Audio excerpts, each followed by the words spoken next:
I met a little fella by the name of Warpug from the Free World League. Loud and very ugly, living his best pug life.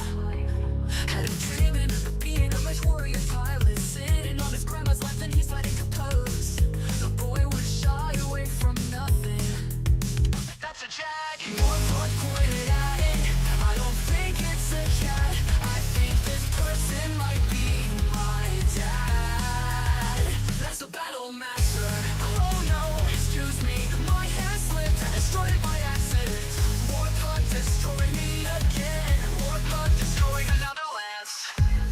Like he said he would know, he didn't even apologize. Warpug did it to you. Are you little Warpug? Not like the kindest guy. Unsportsmanlike, shoot your legs and Warpug die. An eye for an eye, a man 5'9" and a hateful rise. Shooting DCK players like they shot Cujo. Little pug dog with a burgundy coat. Warpug destroyed me again. Warpug destroyed me again. Warpug did it to you. Warpug destroyed another lance. Like he said he would, and then laughed in your face at the beginning. Warpug did it to you, and laughed in your face again.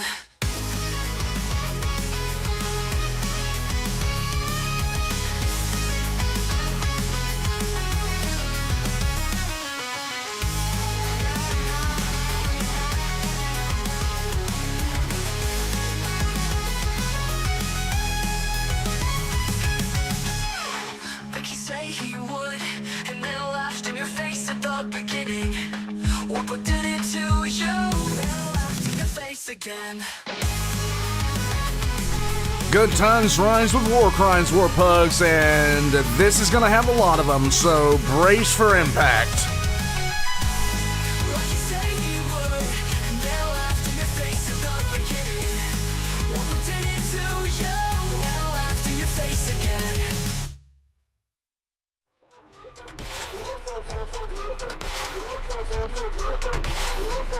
Like he said he would.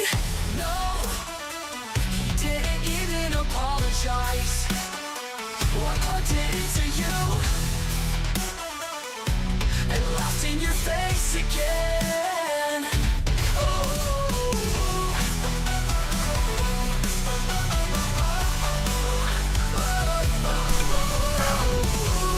All right.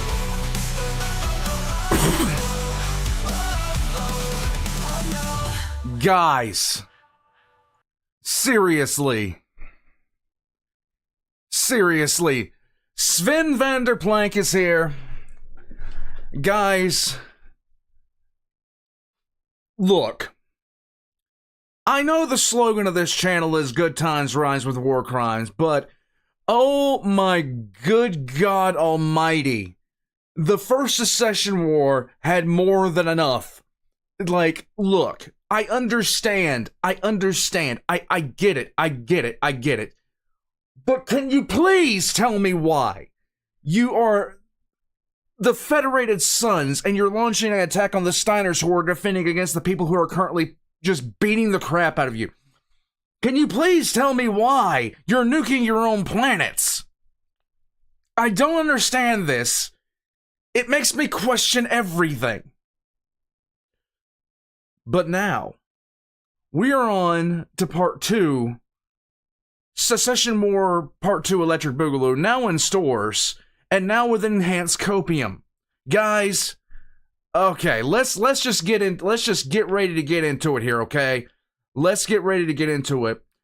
Sven, I swear, every single weekend I want to do a live stream, and I want to get Sven in there so I can ask him a whole bunch of questions, and then just have him just tell me it's gonna be okay when I hear some ridiculous garbage happen that just blows like at least 3 blood vessels in this side of my head, which affects cognitive reasoning. But I have not been able to. I've been trying for 2 weeks now, but every single time I do, it's because the wife is gone, guys. It's because the wife is gone. All right, let me get, because I know, let me get into everything here. Gearstark, thank you, bud. If you thought the first Secession War was bad, the second one is where the intersphere starts to roll down the hill at breakneck speed. Good, that means we just skip all the preamble and go straight to the war crimes, the needless ones. Cody, welcome to the Garzman, bud. All right, let me scroll out. Scrolling. Dude, Christian, Dude, God. Much appreciated, dude. Much appreciated. Sven, I saw it in the description. You said it was your best work. And honestly, I can't wait to see this. I really, really can't. Christian, thank you, bud. Guys, you don't, like, I'm trying to replace my computer in the next month and a half. And, like, some of you guys, I just can't thank enough. I really can't. Just for tuning in. Christian, much appreciated. Welcome to round 2, where everyone gets on with a slog, but they're so tired that the smaller fights are more demanding than the first war, to the point that Liao floats a peace proposal. Well, that's not kind of out of... If the first war is a flashy show, the second is the hair on... Oh, God, that bodes poorly. That bodes poorly. All right, let's go. Let's see. The piece of wood himself. Yes. Oh, James Slappergrotten settling for Battletech Tuesday. Yeah. SRX Cats. Hey, bud. Rena, what's up? Joe Rogan. Joe, I'm trying to set something up with a couple of people for Anzac Day, and I'm hoping to be able to take it off. I do not know if I'm going to be able to. Sven's about to head out. Sven, I hope you have a great night, but I really do when you do take off. Gear Stark, saw your recent with the operations room checkout with the Mighty Jingles. Oh my God, Mighty Jingles. I used to watch him when I actually streamed for a time, like a long time ago, where I was playing World of Warships, and Mighty Jingles was my hero in that kind of thing. I did see that. I did see he had a health scare, but I heard that he's doing a lot better. I didn't know the history of everything, knew him, and I'm actually, I want to talk to the guy at some point. I really, really do. I really, really do. The algo definitely smited you. Oh my God. It happens, dude. It happens. You will never understand the algorithm. Christian, Gear Stark, thank you guys so much. Meat, what's up, bud? Sven, we must. And by the way, Sven, a decent portion of my community, because they've been hearing me ranting and raving because I've been checking this stuff out. They've been hearing me ranting and raving. They want to see me start doing lore videos for Battletech, which, I'm really heavily considering starting to do, because I think I could scream a lot. When you are when you are displaying incompetence on the level of Hermann von Straub, you've really, really reached. You've reached peak, okay? Because Hermann von Straub is the one person in Warhammer 40k lore that I honestly can't say anything good about. I can at least say one good thing about the Tau, and I can't say anything good about Hermann von Straub. I'm just saying. Me and Valk is actually really good with computers, and she and I have been talking. I'm gonna be looking to get something very, very basic. The GPU of the computer, of my computer, is completely dying. It's completely dying. The computer's about 10 years old at this point. I'm shocked it's held on for this long.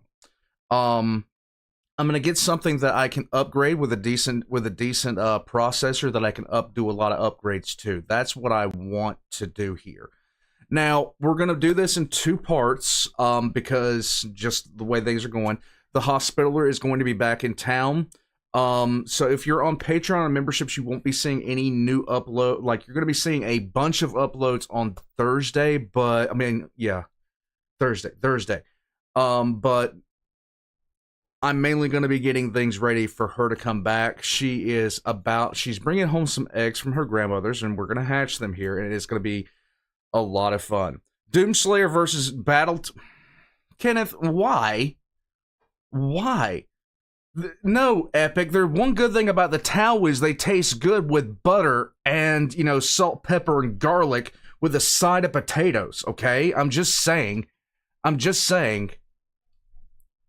Gog Van Dyer is actually the worst, but he's not the most incompetent. Which Battletech mech do I like the most? Initially it was the Timberwolf.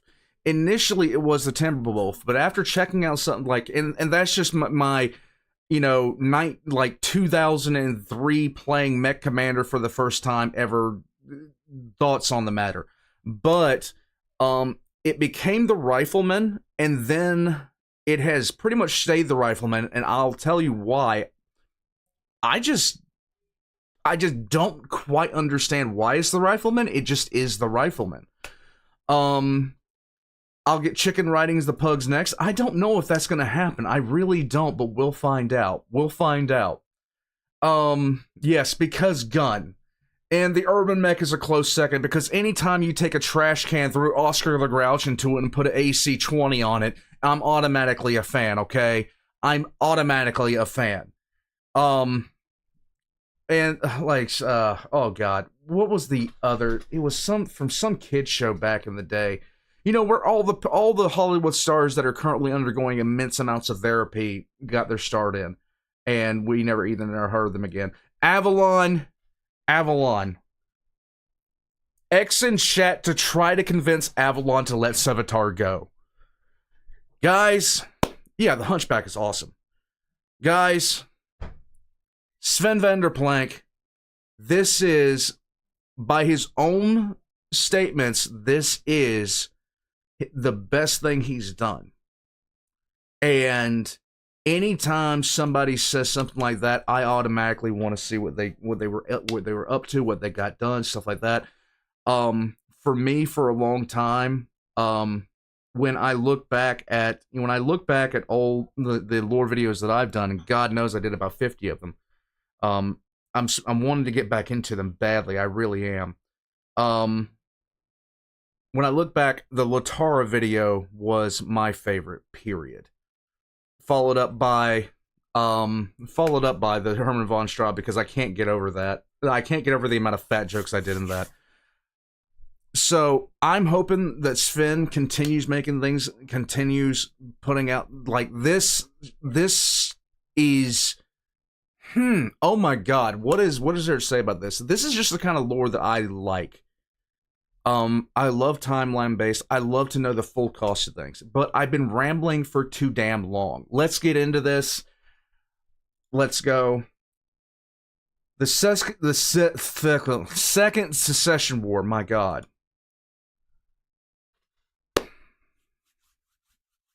For when you have, we're going to watch this. I know he's going to give us a breakdown of military forces. I know he's going to give us a general geopolitical breakdown. You guys asked me before on the first video who I thought was in the best position. We'll talk about that. It cannot be argued that even though the war ended with them losing a lot of the territory they gained, that Kurita most definitely won, quote unquote, the first war, even though in reality everybody really lost that war. I would say the Federated Sons, not because of any other real reason than most of their territory got taken and there had to be a lot of reconstruction after the fact. They were the definite losers, followed quickly by the Capellans. And the biggest loser of all is the Canopus, because apparently wartime does not do good for casinos and catgirls. But let's get into this. Here we go.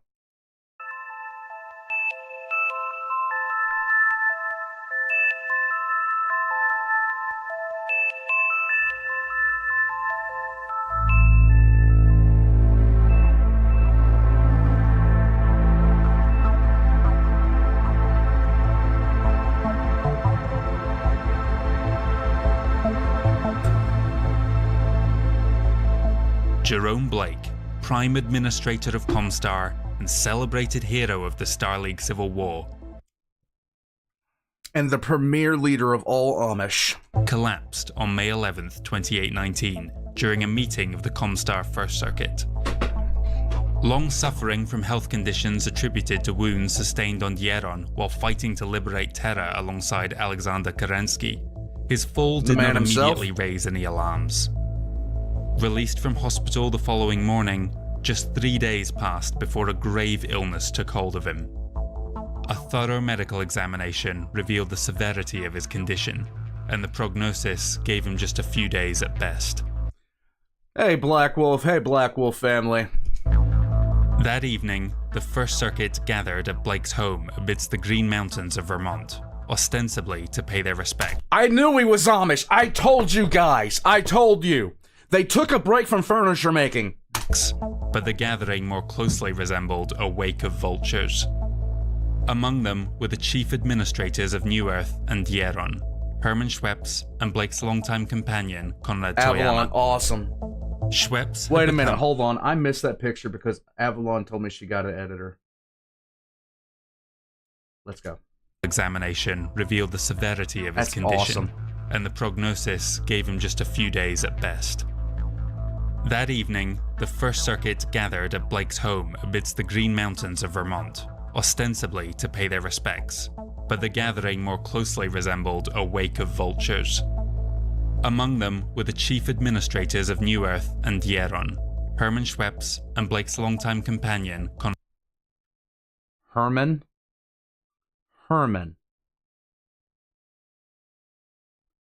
Konrad Toyama. Schweppes had become the leading voice among the council, and was the main advocate for a more aggressive Comstar, believing that their stockpiled weapons should be used to take control of neighbouring systems, re-establishing the Terran hegemony, and potentially even a second Star League. His keen political and business acumen made him the person most likely to succeed Jerome after his passing.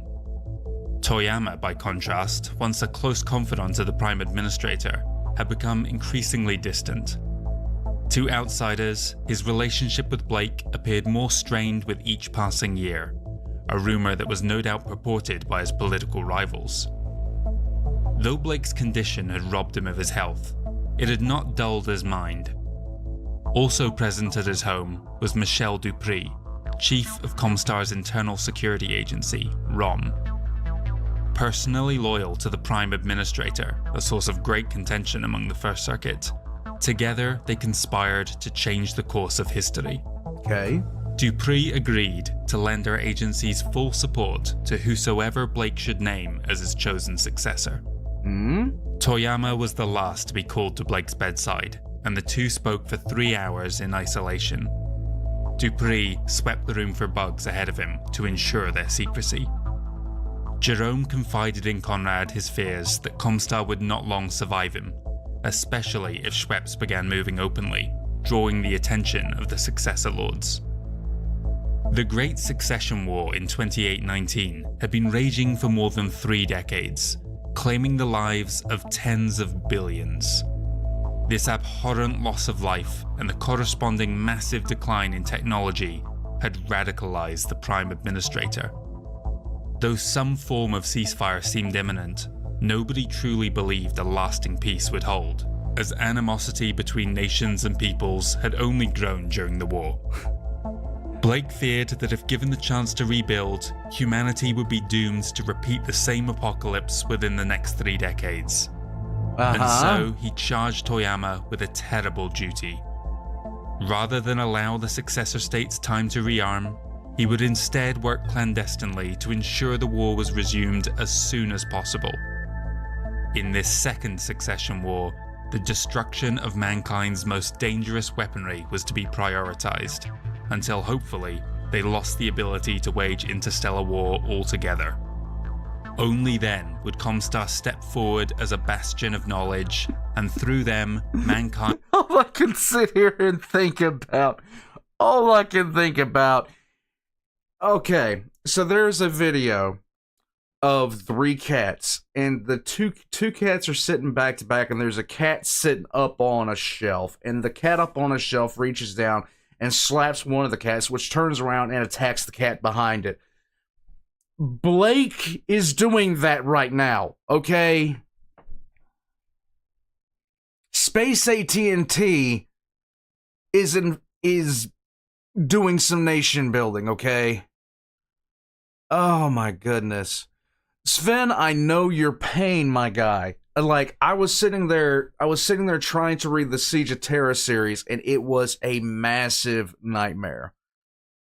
It was a massive nightmare because, oh my god, just I still got a whole bunch more to read, honestly. Yeah, he wanted to take the galaxy with him. I don't think he wanted to take the galaxy with him. I think he wanted to cripple the whole thing. Mind would rise again. Alkeus, if you're in Comstar, it's your fault. I told you don't go with anything. Look, I don't... You can't... You know what? I warned you couldn't fix her. Now you just got to deal with it, okay? You should have done what Avalon did and chained up Sevatar, chained him up in your basement. She got Sevatar chained up in her basement. Now you're chained up in some Drakari's basement. It's your damn fault. You deal with it. Again, like a phoenix from the ashes. I don't care, Alkeus. But such a task was beyond the capabilities of Comstar in its current guise. The organization would need to transform in order to undertake this radical mission. Here too, Blake had a suggestion. Okay. Upon his passing, Toyama would present his carefully doctored journals to the world and work to establish a new technocratic religion, sanctifying their actions up to this point and elevating Blake to sainthood. Though at first appalled at the suggestion, Toyama ultimately accepted his friend's request. Clanker, I'm witnessing the birth of the Mechanicus. I swear this is a 40k prequel. At midnight on May 15th, 2819, Blake passed in his sleep.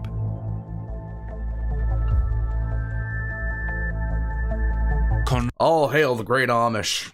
Conrad emerged from the room carrying his old master's journals, with a written edict from Blake naming him Prime Administrator. He demanded that its authenticity be affirmed immediately. Dupree backed his claim, and the other chief administrators acceded, if only temporarily. Christian, bro, thank you. Seriously.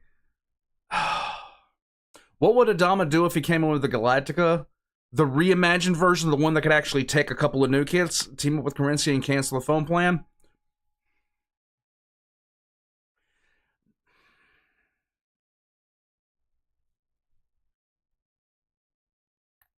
You know what? To be perfectly honest with you,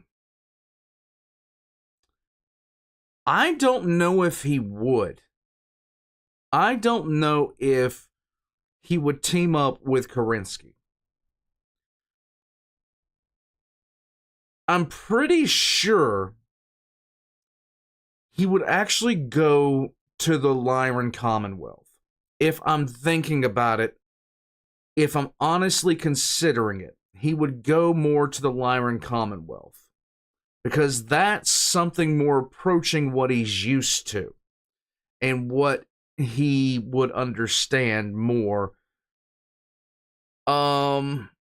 I honestly think that Galactica would be stronger than most would be. The Galactica would be considered like, it would be the equivalent of like 5 or 6 battleships that I've seen out of Battletech so far. I believe. I could be extremely wrong about that, okay? Extremely wrong about that. The reason I say the Lyrons in particular, Gokbei, is because with the General Assembly, things of that nature, it more resembles what he would know as far as the actual, the 12 colonies of Kobold, their Senate, their governing body, things of that nature, their president. It resembles it more. It resembles it honestly more. Just saying. I think that would be who he would go to. Kerensky would look like more of a military dictator if he didn't do his research. If he did do his research, I don't know. The FTL and artificial gravity would be miraculous tech with Battletech, but at this point, we're getting to the point where we're beginning to understand why the road guys in 40k love toasters so much. Sven Vanderplank, if I'm not mistaken, Mechanicus dates from 40k second edition. Comstar was loosely basically outlined in Mech Warrior in 1986, but got their own source book in 1992, so they kind of influenced each other, I think. Sven, if I can just say that, it just in the mystery, 40k literally took from everything. They took the Navigators from Dune, the God Emperor Mankind concept from Dune. The Primarchs were, I can't remember exactly what the Primarchs were based off of right now off the top of my head, but they were based off another sci-fi fantasy genre. Space Marine legions were completely taken from Rome, 100%, as well as half the backstories from the Primarchs were taken from Rome. Oh God, what else? Psychers, the whole 9 yards. So it wouldn't surprise me, to be quite honest with you, if somebody sat there and looked at Comstar, looked at the original 80s artwork for Comstar, and then immediately were like, okay, you know, we got these guys, but they're from Mars. What is the Exterminatus? Where's the Exterminatus from our location? No, we're just gonna leave you there, bud.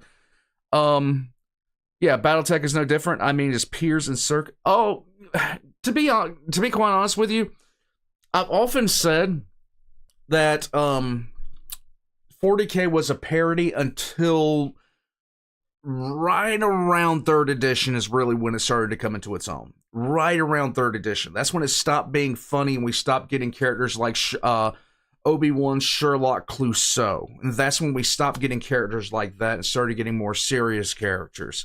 Both Mechanicus and Comstar are based on the novel A Cantil for Leibowitz. I can't speak English, Harkins Gaming. The phone company is run by wizards. Yeah, that sounds 40K. Stop it. We are not talking about Shadow Wizard Money Gang, okay? No. Let's go.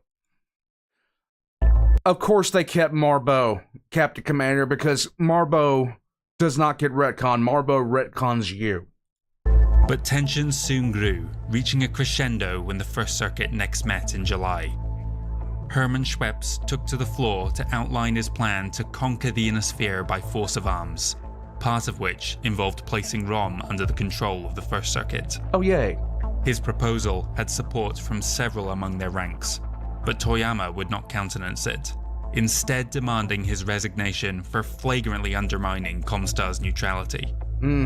After adjourning the meeting, Conrad called for Dupree to put in motion the plans they had drawn up over the last 2 months. Within 48 hours, Schweppes and 3 others on the First Circuit were dead. A vicious purge was undertaken by Rom that gutted the organization's leadership. In less than a week, a full 29% of Comstar's administrators were either imprisoned or executed.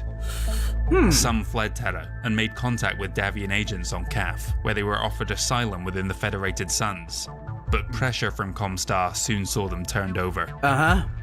On July 26th, Hand them over or your bill increases by 20%. Your choice. Toyama chaired a meeting of the new First Circuit. We don't do politics in here, he guys. proclaimed the formation of the Comstar Order, with himself at its head as Primus. With the purge that would later become known as the Purification still fresh in everyone's memory, he was free to reshape the organization Purification. as he wished. That's a polite word. Conrad began by unveiling their blessed founder's journals, the sacred Word of Blake. The Word of Blake. Citing passages within as its inspiration, various religious trappings were instituted across all levels of the organization's new hierarchy, and the ROM crackdown ensured that all members of the Order, from lowly acolytes and adepts to the ruling precentors, followed their new directives. Sweet. Technical operations, once cold and clinical, were now performed with greater ceremony. Oh. Lastly, Jerome Blake's body was declared a sacred relic, his corpse embalmed, and placed on display at the Hilton Head Hyperpulse Generator Station, where it has been lying in state for over 2 centuries. Cool. In 2820, Toyama toured the successor state capitals, just as his predecessor had at the war's outset. And the following year, the delicate peace Jerome Blake had feared took hold across the Inner Sphere. The First Secession War was over. Planning for the second began immediately.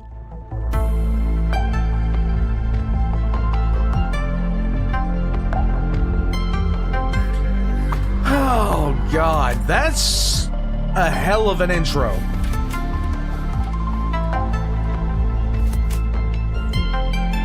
Featuring music by Solar Fields, extended mix by Gaming Ambience. Nice. Seth, how's my face paint? Am I doing okay? Yes, I am. I'm waiting for the wife to get back. We're going to be scheduling some stuff to get the rest of the issue taken care of. So, yeah, just be watching for a little bit of updates on that. I still got some problems here, and I'm going to be getting, that taken care of. Thank you, bud. Appreciate it, Seth. Lee, thank you, bud. Inherited sin is a theme for Kerensky and Blake's Toyoma. In Toyoma's case, he tried reluctantly to do what his father figure with brain damage wanted, breaking everything in the process. Yeah, to be honest, that actually works pretty well. Christian, as a non-Warhammer guy, it feels like Warhammer came its own thing akin to a Frankenstein experiment. Very much so. Very much so. It would be like if you took a whole bunch of, you just take a look at a whole bunch of 70s and 80s horror and just took elements from them and made your own thing. And then all of a sudden, you know, you're writing fan fiction about it, then all of a sudden you realize, hey, wait a minute, this is actually pretty fucking awesome. And then you get serious about it. And that's what happened with Games Workshop. They just got serious about it. And when they got serious about it, it just turned into something amazing as far as I'm concerned. Lee, Silver, Gear, Christian, thank you guys so much. Let's go. Seth, thank you, bud. Eye of the Storm. What is the dragon doing? Probably planning. Oh, we're going to the Free Worlds League. In the aftermath of the brutal First Secession War, a great many problems presented themselves. In the Free Worlds League, before any action could be taken to correct them, the issue of the vacant Captain Generalcy had to be resolved. True.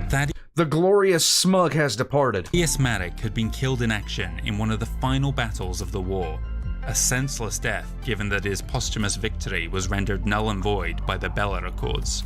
Arena, that's actually not a moth. Believe me, it's for some reason there is dust that flies around in here from time to time. It's a ghost. It's just a ghost. His eldest child, Jeanette, was next in line to the throne. Okay, Jeanette. But she surprised everyone when instead she declared in June. Sven. Kenyon was the most smug-looking human being on the face of the planet. Okay?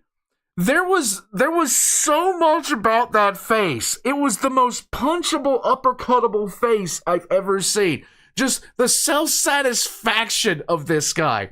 The absolute self-satisfaction of this guy.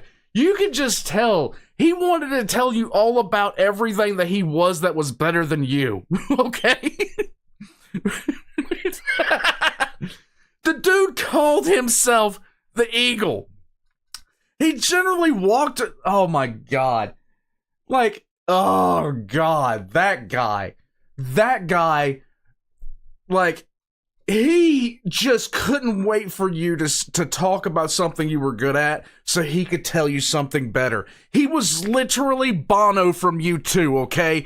This guy was literally Bono from U2 in South Park enhanced. If you took a bigger shit than Kenyon Merrick, he would quite literally freak out about it until he could take a bigger shit than you. I'm just saying. In her intention to join the nascent Comstar order, with the reins of government instead passing to the middle sibling, Charles Maddock. Charles immediately set about strengthening his position, including orchestrating a subterfuge that saw his popular younger brother accused of treason and banished to the periphery. In Parliament, there was division between those who believed that rearmament was vital, and others who were crying out for aid and reconstruction. The latter camp was championed by House Allison of the Grand Duchy of Oriente, along with their allies, the Syrian Concordance. Which makes Both more provinces sense. lay on the border and had suffered constant attacks during the war. The Captain General, however, erred on the side of those who wanted to channel all available resources into rebuilding the Free Worlds League military. To be quite honest, Kenyon did run the best campaign. When he died, that's when things kind of went off the rails for the Free Worlds League. I'm just saying. He blocked the proposed reconstruction bill to focus instead on weapons procurement. Okay. It was an unpopular decision, and Charles was accused of risking the tenuous peace by undertaking an arms build-up. However, it was ultimately one that would prevent the League's collapse once hostilities resumed. This Christian, thanks, bud. Last one, I promise. I would love the Battletech TV series if they had the DS9 writing in the film crew, but not with the current crop of Hollywood. What would Commissar Kane, hero of the Imperium, do in Battletech? He would become Kenyon Merrick. Can you imagine this? Wait. We've got to. Hold on. I got to show you. Hold on. I want you to look at this. I want you to look at this face and then tell me that this guy would not instantaneously be Kenyon Merrick. I want you to look at this face. Look at it. Look at this face. Tell me. Tell me for 5 seconds. Look at that face. Okay? Hold on. Wait. Let's just do... Hold on.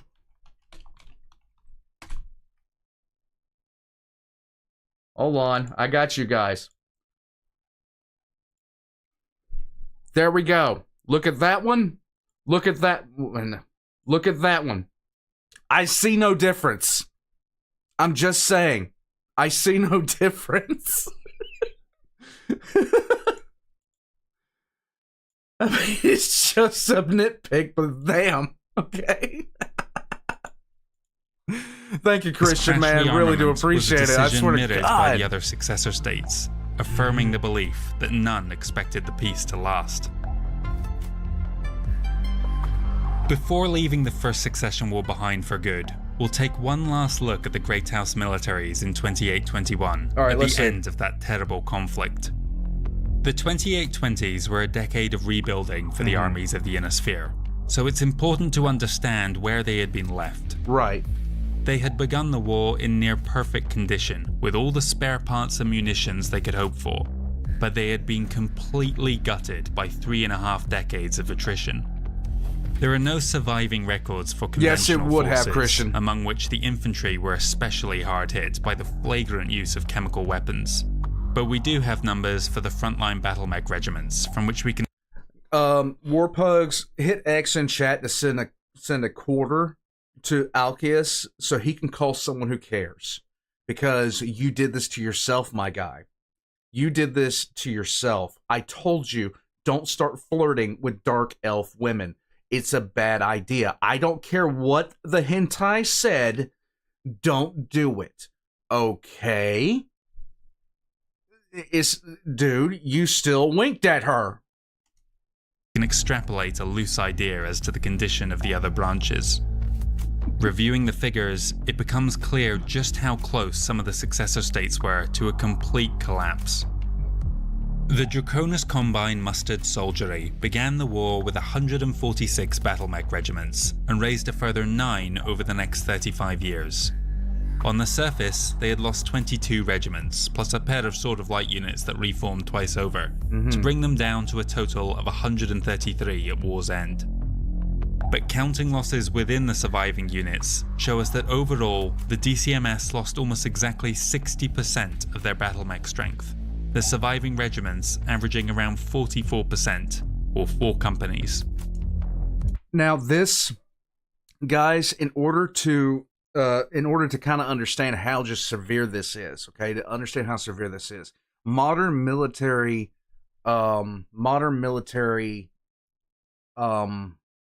outlooks is that any engagement where you suffer 15% or more casualties is a bad engagement. The Capellan Confederation Armed Forces began with 118, built 15, lost 25 but reformed Vincent's Commandos again, to end the war with 109 regiments. The CCAF had lost a little over 57% of their pre-war capabilities, the survivors again averaging around 43%. Oh. Repressed, man. Thank you, bud. Walking in on a mention with hentai as no content was an interesting first for this channel. Hope you and the pup and the lady are doing well, my friend. Have a great stream. Repressed, I am having a good stream so far. Sven is here. He's up late tonight. I'm hoping me and him can set something up if my schedule ever stops being crazy. Thank you, bud. I appreciate it. Tarleton, who are the big Battletech content creators? Sven Vanderplank. Sven is rapidly becoming the Luton of, in my opinion, of this. He is the Luton of this. You have what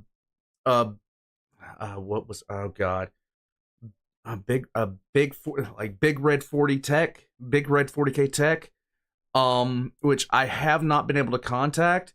And then you have, of course, Tex. So, like, again in Battletech, just like in SCP, I have 3 creators which I really, really like to check out, which would be, the Volgan, Mr. Illustrated, and the Exploring series. In Battletech, the big 3 for this, in my opinion, are Sven Vanderplank, Tex Talks Battletech, which is Black Pants Legion, and Big Red 40k tech. So those would be the 3 that I think are the big 3 for this. And yeah, okay. My brain. The last half of what you said. And where should you get started? Side note, Alcius's noise. Please, she who thirsts onwards towards want nexus. Excellent Chattanooga, Telton. But thank you, bud. Where should you get started? Dude, this is as good a place as any. Okay? I'm a big timeline guy. We started off watching about individual mechs, but there was a lot of talk about timeline that I just did not have. Okay? There was a lot of talk about timeline that I just did not have available to me. There went the ghost of Ferris Manus over my head, if you guys were noticing. Let's go. The Lyron Commonwealth Armed Forces started with 120 after the 10th Sky Rangers had already fallen during the Phony War.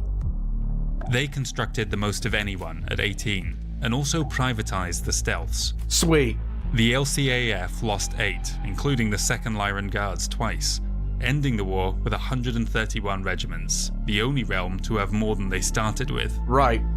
They had been the least impacted by the casualties at under 52%, but the survivors averaged the same 44% readiness. The Free Worlds League military had the fewest mech regiments to begin with at 117, after losing 2 units during the Phony War. 9 more were raised, but 23 were destroyed, including the entirety of the Boland Defenders Brigade, leaving them just 103. Just under 62% losses brought the remaining FWLM units down to an average strength of 44%. Oh, God. Oh, my God. Yeah, Davian losses are going to be absolutely hideous. I think they're going to be the hardest hit out of the first war completely. It's going to be ugly. The armed forces of the Federated Suns had started with 132 battle mech units, not including the 56th Avalon Hussars lost during the Phony War. Many of those were overstrength reinforced regiments with 4 battalions apiece.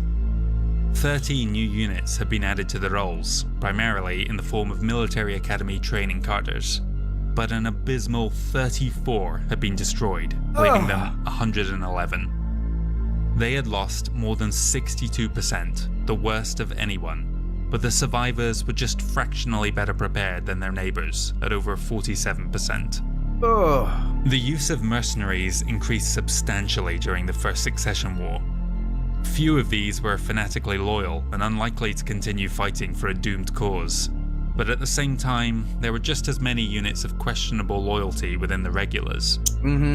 Adding these to our totals gives us a complete picture of the battle mech forces in 28-21. Looking at the quality of those units, we can see that proportionally, the number of green forces increased while experienced troops decreased. Life expectancy was so low on the front line that few mech warriors would live long enough to acquire the skills to become veterans. Likewise, the loyalty of post-war militaries was notably less reliable than before. And if you want to understand, green is barely at a basic. Regular means that you've engaged in, and this is just weird voodoo. Regular would be a couple of years of service. You've got a deployment under your belt. Veteran would mean you have several deployments under your belt. Elite means elite. So most of these people were dying before their second rodeo. M1, he isn't talking about this here. He's talking about their skill level. Because you can be a fanatic and an absolute idiot. No matter how dire the situation ever got on the ground, the lowest survival odds belong to the crews of warships. Oh yeah, God. In 2786, 916 such vessels were known to exist in the successor state navies.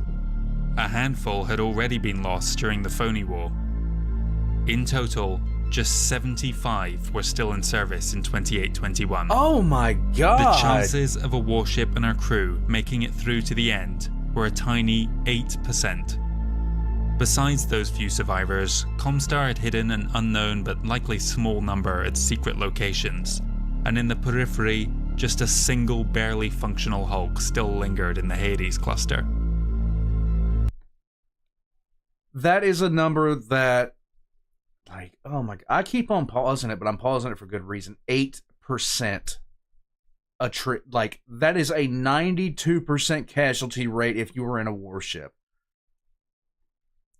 Like, point man, when we were talking about the war that kicked off between the newly forged Star League and the periphery, that's less ships than the Taurian Concordant had.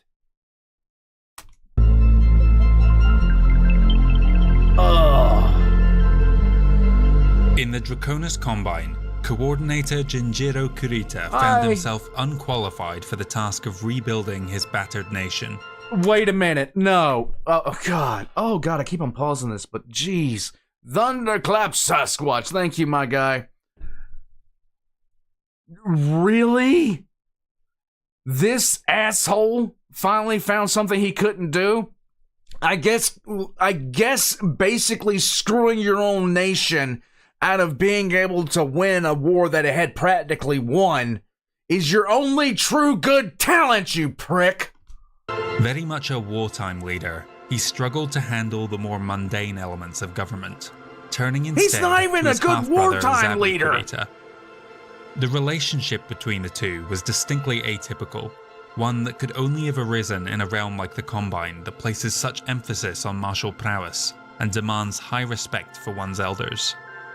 Jinjiro himself was the son of his father's concubine. As such, he would never have been in line to rule, but with his military academy record being so exemplary, Minoru ultimately decided to recognize him as his heir. Okay. Zabu, meanwhile, the true-blood descendant of Minoru and his wife, but 10 years Jinjiro's junior, was content to be subservient to his half-brother while living a life of luxury at home. During the war, he had proved a capable logistics officer in the Draconis Combine mustered soldiery, but this won him little acclaim. His talents did not go unnoticed by Jinjiro, however, who now sought to employ them during the short peace they had won. Zabu Kurita was appointed the People's Reconstruction Effort Coordinator, establishing the PRE Academy on Dover soon after. Why is it when I hear something that's going to do approximately dick that is involved with their name, it's always the People's whatever? Like the People's Liberation Army? Like, I'm just saying, the People's Reconstruction Effort, what is he going to reconstruct here? Zabu also introduced the infamous company store policy in 2822 for dealing with mercenaries. The idea was to offer monetary incentives for agreeing to purchase all their supplies through Kurita's requisitions department. Oh. However, the increased payouts would obscure the even greater costs, gradually making those units in their employ indebted to House Kurita, until eventually they would be forced to permanently join the DCMS as a way of avoiding bankruptcy. 2822 saw a number of new mercenary regiments come onto the scene, and others disappear. Duke in exile Lawrence Nelson had returned to his homeworld 2 years prior at the head of the newly formed 12th Vegan Rangers. After launching a counter-coup to reclaim his position, he agreed to continue his service to House Davian, along with his regiment. The Capellans suffered an early loss when 2 of the Andorian hussars mutinied after being repeatedly passed over for resupply, joining Steiner as the dismal disinherited. Liao would recoup some of these losses when survivors of the Fomorians entered service with the 12th Star Guard the following year as Paget's war ponies. Within Paget's war ponies?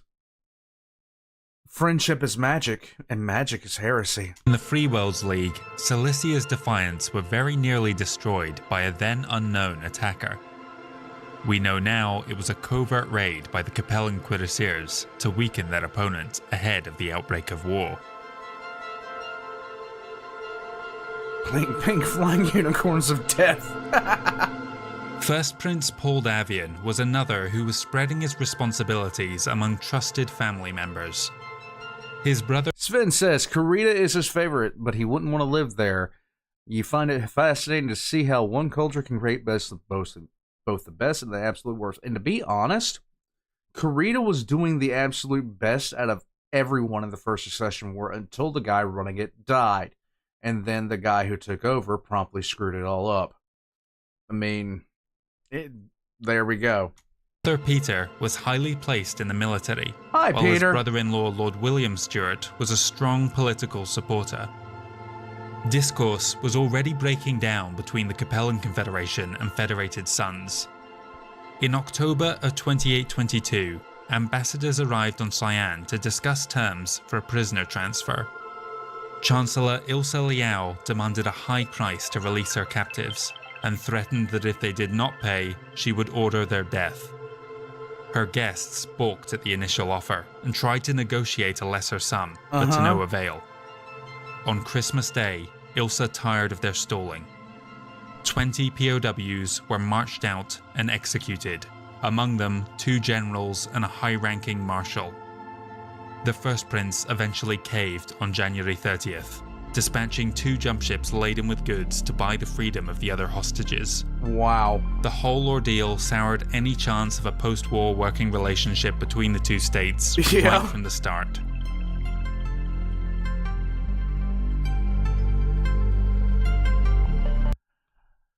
Sven says, that's something I actually noticed you missed in the first. The guy who screwed it up was the same guy who created the master plan that won them dozens of systems. I didn't say he didn't do that. I'm just saying, by him coming in and doing what he did to Centauri's, it literally destroyed all the work he had done up until that point. And that is really what it boils down to. That decision just ultimately beat them at the end of the day. Because on repeat, I can definitely say that of all the houses that were at war, the one that waged the most successful campaign was Kurita. Kurita was pushing on every single front. Kurita almost destroyed the Federated Sons. There was so little left they could not. And while they were beating the trash out of the Federated Sons were doing such brilliant things as launching attacks against the Steiners. It's just pure headache fuel, and I don't understand why. Talon, thank you. Dude, thank you. You kill 16 mechs, and what do you get? Another day older in Kurita debt. Takashi, don't call me because I can't go. I owe my code to the Kurita store. What does that come from, my guy? Is that a quote from a game or something? Oh my god. Thank you, Talon. Oh, is that a quote from a game or something like that? Seth, hey old man, I got to go. I got a trip to France I got to start planning for and pack for. We're going to have a Legion reunion. Dude, you have a great night, my guy. You have a great night and have a good trip. Have a good trip, okay? Song 16 Tons, we're going to have to listen to that. We're going to have to listen to that at some point. Could Battletech beat the Galactic Republic? Depends on what Galactic Republic you're talking about. It really does.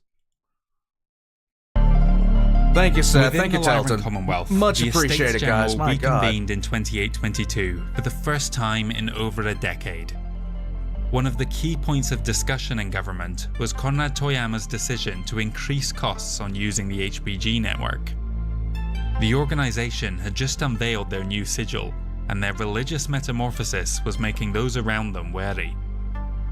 The Archon was in poor health at this point in his life, and on June 14, 2823, Richard Steiner passed away, I hear you, leaving Talon. control of the realm to his son Marcus. Marcus, hi! He faced an immediate crisis of his own design, when together with the Estates General, he passed the Reclamation Act, a bill aimed at taxing Comstar as a foreign organization doing business within their realm.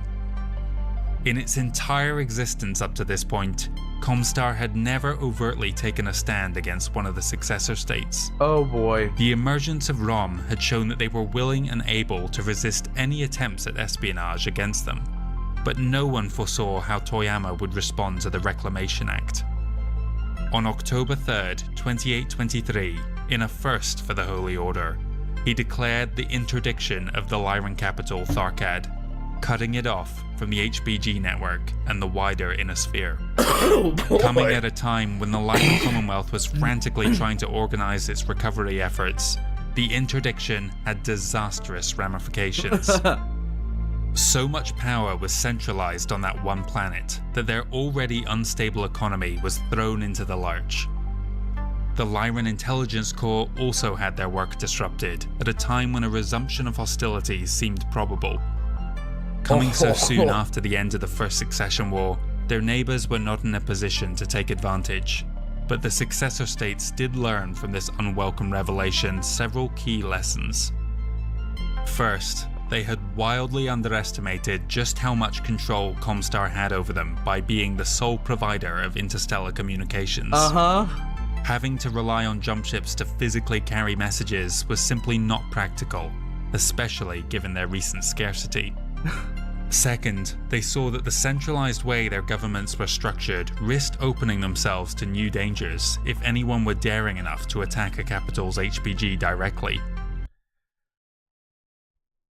This is a dumbass idea. And I mean, that's a dumbass idea. Seth asked, before he leaves, could he get an F in chat for Alkeus, who is stuck in a Drakari basement? So F in chat for Alkeus. He is still trapped in a Drakari basement. This is the second did no one tell him the phone company doesn't give you money? You give the money to the phone company?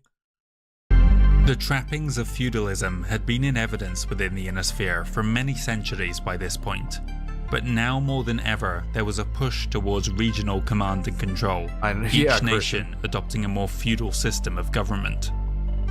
While the Lyrans struggled, Toyama again toured the stars in 2824, this time on a recruitment drive. He paid particular attention to the neglected periphery, which his predecessor had largely written off. The Primus was looking to rebuild his staff with individuals who had not known the old Comstar, who he could more easily manipulate into believing the pseudo-religious explanations on how their technology worked. Oh boy.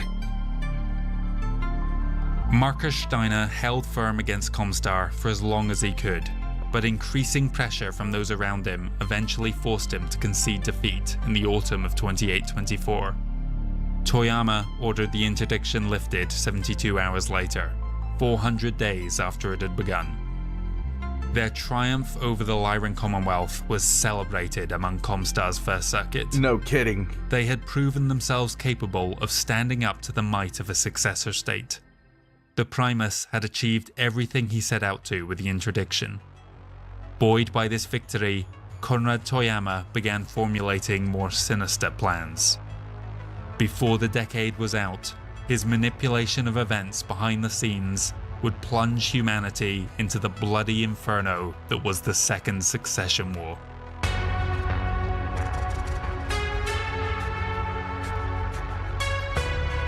And here's the thing, he didn't even fire a shot to do it. He just went, it's like, oh, okay, you want to charge me? You want to charge me money? You want to basically dictate to me how I'm going to operate inside your territory? Fine. Click. And he just waited. That's all he had to do. He just was like, okay, click. What are you going to do now? I mean, what are you going to do now? I'm sorry. You want to, are you trying to,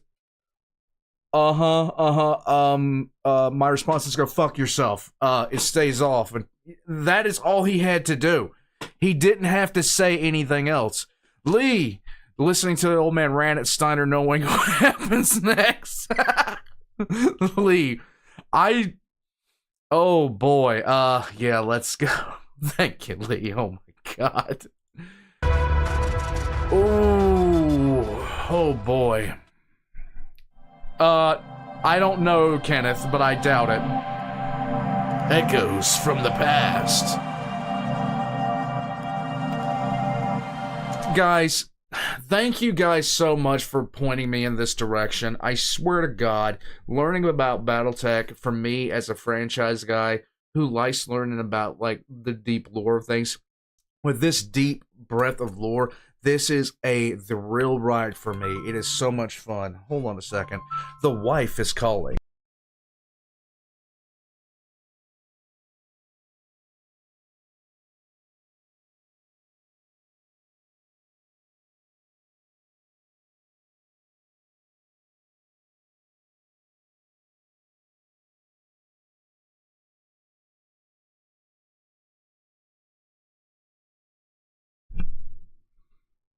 Say hello.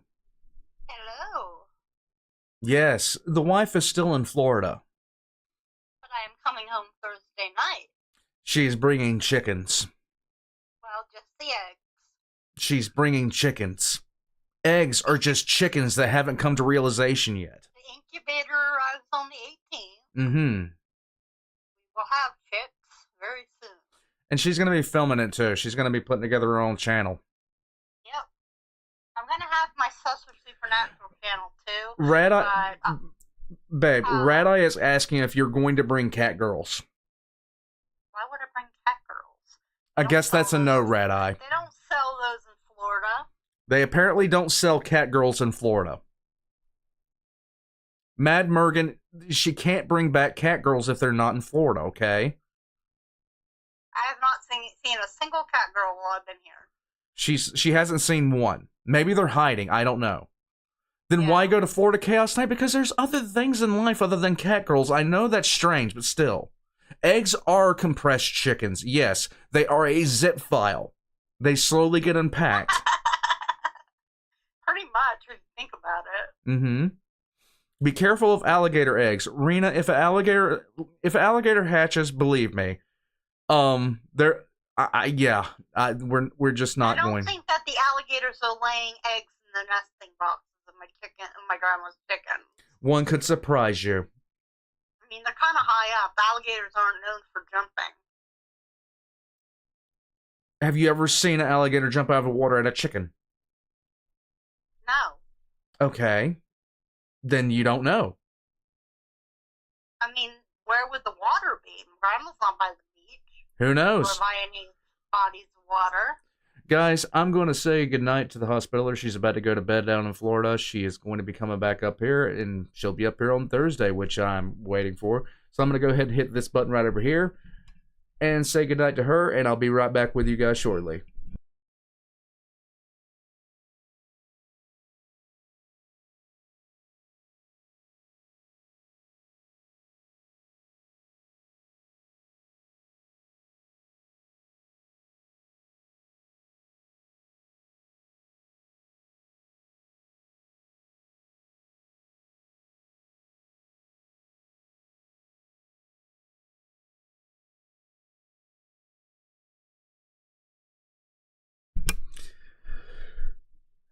Sorry about that. Had to talk to her. But I doubt you guys mind. I have been really, really missing her over the past couple of days. It's been rough, I'm telling you. But she's gonna be back up here, and it's gonna be great. Getting back into it.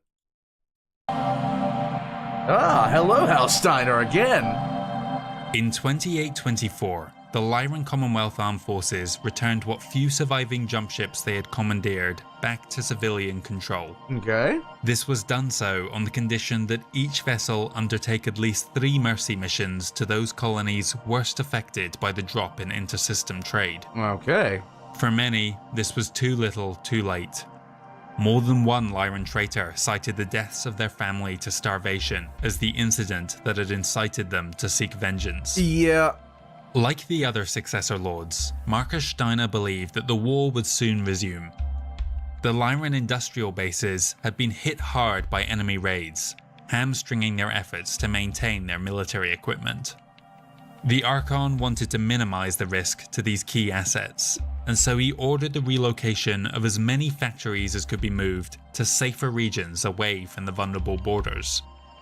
This process was enormously expensive, but Marcus kept quiet about where he found the funds to undertake this.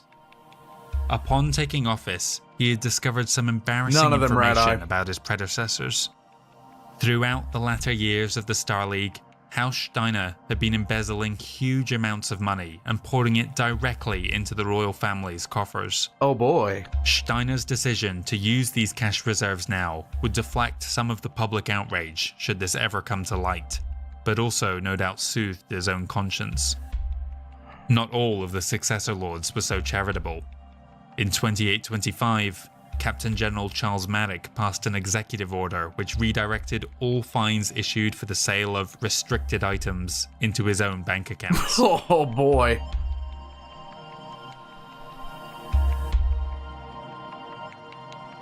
Jinjiro Kurita's mental state had become increasingly unsound after the end of the First Secession War, and by late 2824, he frequently lapsed into wild, violent episodes in which he would attack anyone around him.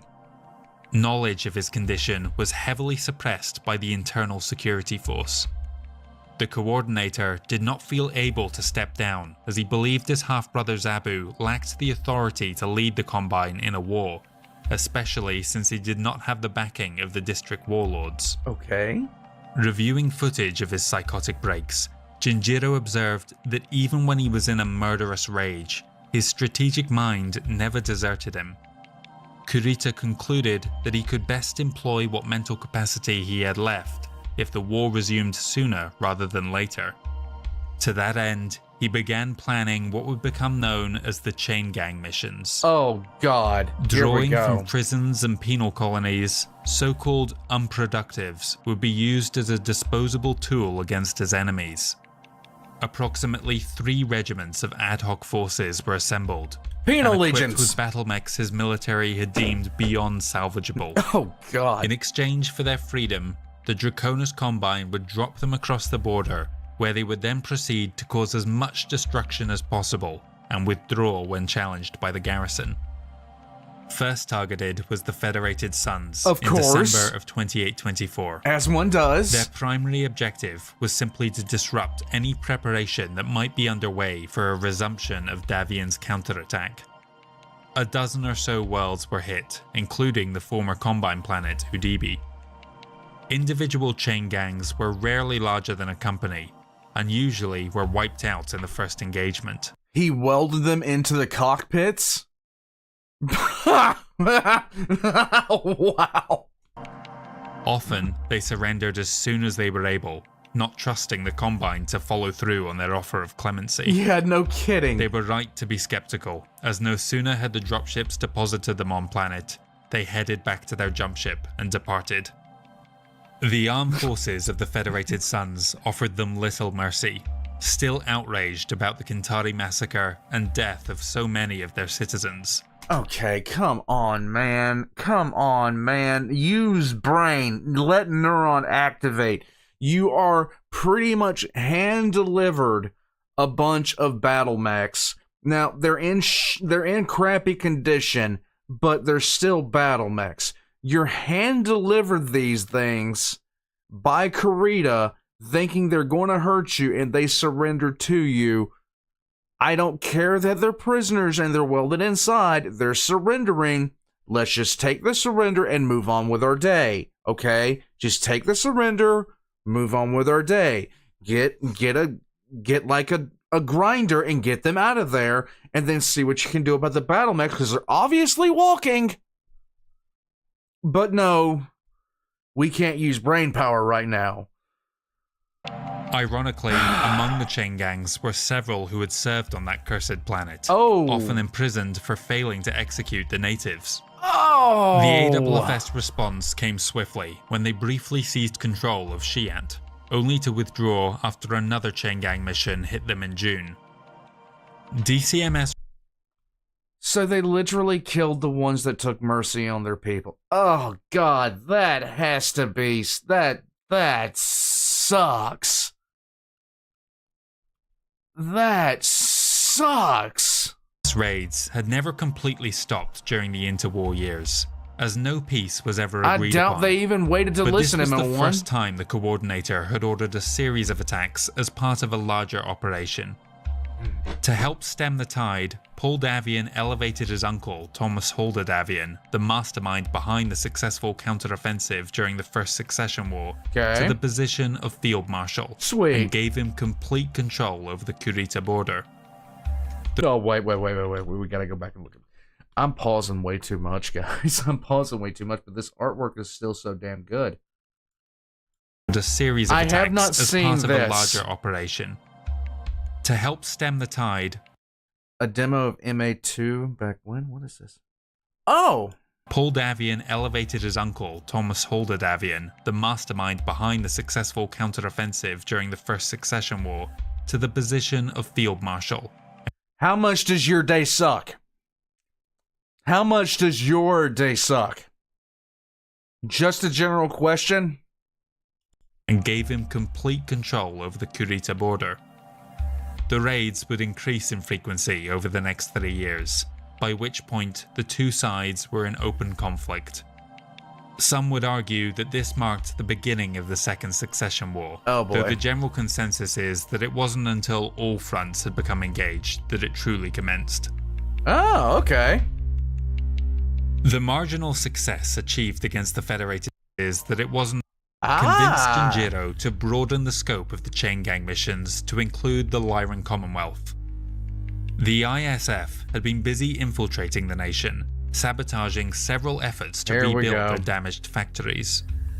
A mole in the Tamar government kept them well informed on where the Lyrons were focusing their attention and where they were weakest. Lacking the numbers to undertake the desired strikes, the Coordinator turned to Amphigean Agriculture Inc. Their security group had served as private defense contractors during the war, protecting the company's assets and neighboring towns from raiding. But now Kurita offered to hire them as mercenaries. Together, they formed the Amphigean Light Assault Group to bolster the chain gangs. 5 experienced battalions not bound by the same code of honor that would have made using the DCMS to conduct such unsavory actions difficult. So, it's not welcome to the rice farm, motherfucker. Welcome to the rice field. Now the rice field is coming to you. The strikes on the Commonwealth, beginning in March 2825, hit 24 systems with varying degrees of success as before. Some were stopped with minimal effort, whereas others caused major disruption. On Tamar, 3 mech production lines were destroyed before the raiders were apprehended. Unbeknownst to both sides, Comstar was also complicit in the destruction. By delaying the calls for aid coming from the border worlds, they allowed the chain gangs more time to carry out their objectives, furthering their new goal of ushering in a technological decline across the inner sphere. Sweet. A minor setback for the Combine occurred along the Outworlds Alliance border. The Paul Bunyan Regiment rebelled against the new company store policy, which had seen them quickly become indebted to the Draconis Combine Procurement Division. In protest, they raided the warehouses for the parts they needed, requiring 2 regiments of the Gallatin Regulars to be dispatched in June to restore order. With the leadership removed, the unit would remain on the rolls for a few more years before being broken up and its members spread across the DCMS. This rebellion was offset by the addition of the Lone Star Regiment to their mercenary portfolio, while in other regions of space, Cunanan joined the Capellans, and Boudica's Wrath the Free Worlds, followed by the Abased the next year.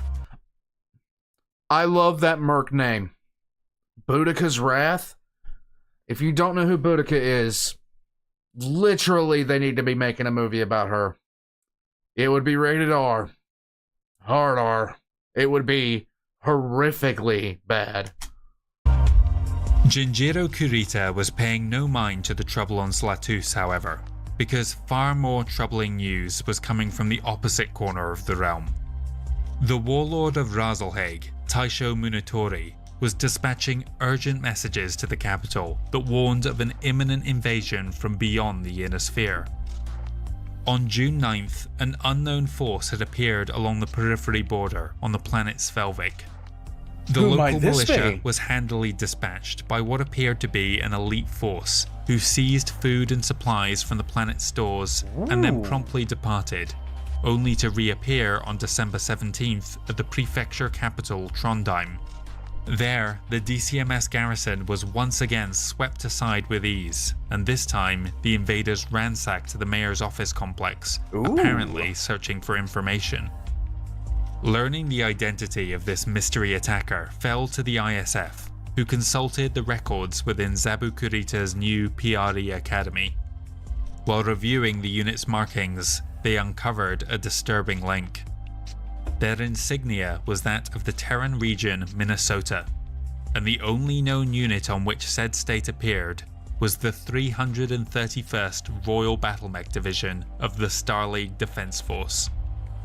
The possibility that Alexander Kerensky was about to lead his exiled army back into the Inner Sphere caused mass panic within the Draconis Combine, and all military activity ceased while they prepared for a worst-case scenario.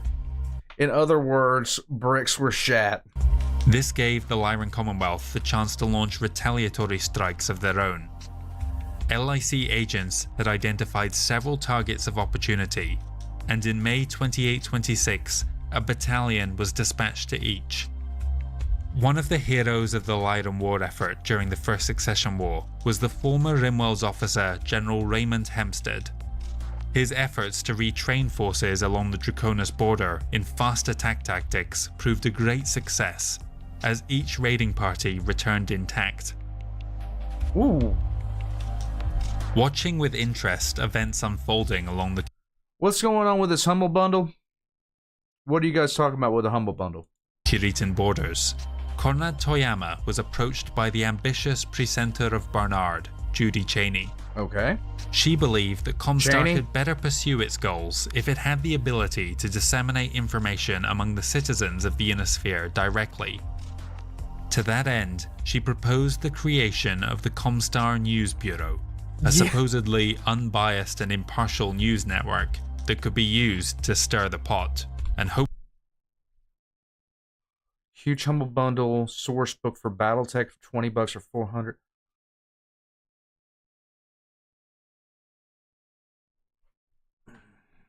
Time to be a boomer. I write notes to myself on paper. Yes, I do.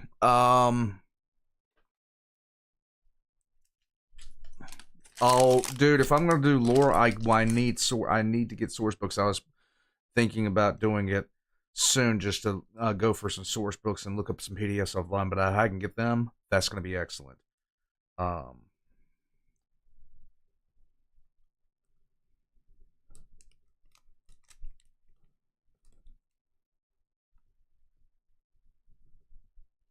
Definitely going to be taking a look at that, dude. Definitely. I'll have it. Hopefully incite further aggression between the successor states. Toyama was Thank you for letting me know about with that. Judy Cheney at its head, the Bureau began operating just as the Lyron raids got underway. At first, the more authoritarian states of the Capellan Confederation and Draconis Combine tried to restrict syndication. But Comstar made it clear that continued use of their HPGs was dependent on them being allowed to broadcast without interference. Okay. The news that Comstar focused on was deliberately inflammatory, highlighting and exaggerating the raiding taking place along the Combine's borders, while also criticizing House Kurita for being unable to deal with the so-called Minnesota tribe.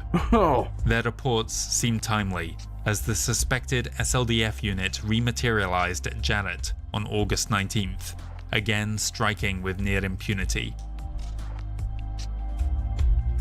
On January 11th, 2827, the merchant freighter Chahar Prophet, on a mercy mission to take a grain shipment to Chandler, misjumped into the Combine system Darius. Well, They that were sucks. noticed almost immediately, and the vessel was seized the next day, but not before dispatching a rare pigeon jump drone back to the Lyron Commonwealth. Black Wolf, you and the family have a great night. You guys have a wonderful night, and hopefully the baby sleeps very, very well. That a civilian vessel was in possession of such a sophisticated piece of equipment was an indication that not all was as it seemed. Not a The shot, jump Red Eye. to Darius had in fact been intentional, their mission to recover LIC agents on the planet.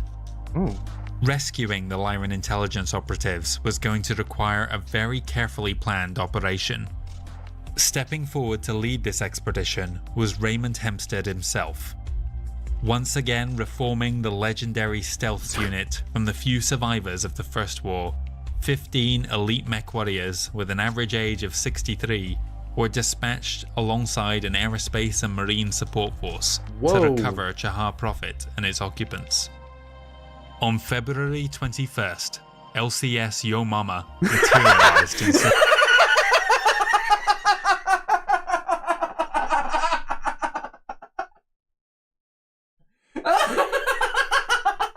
I was not prepared for that.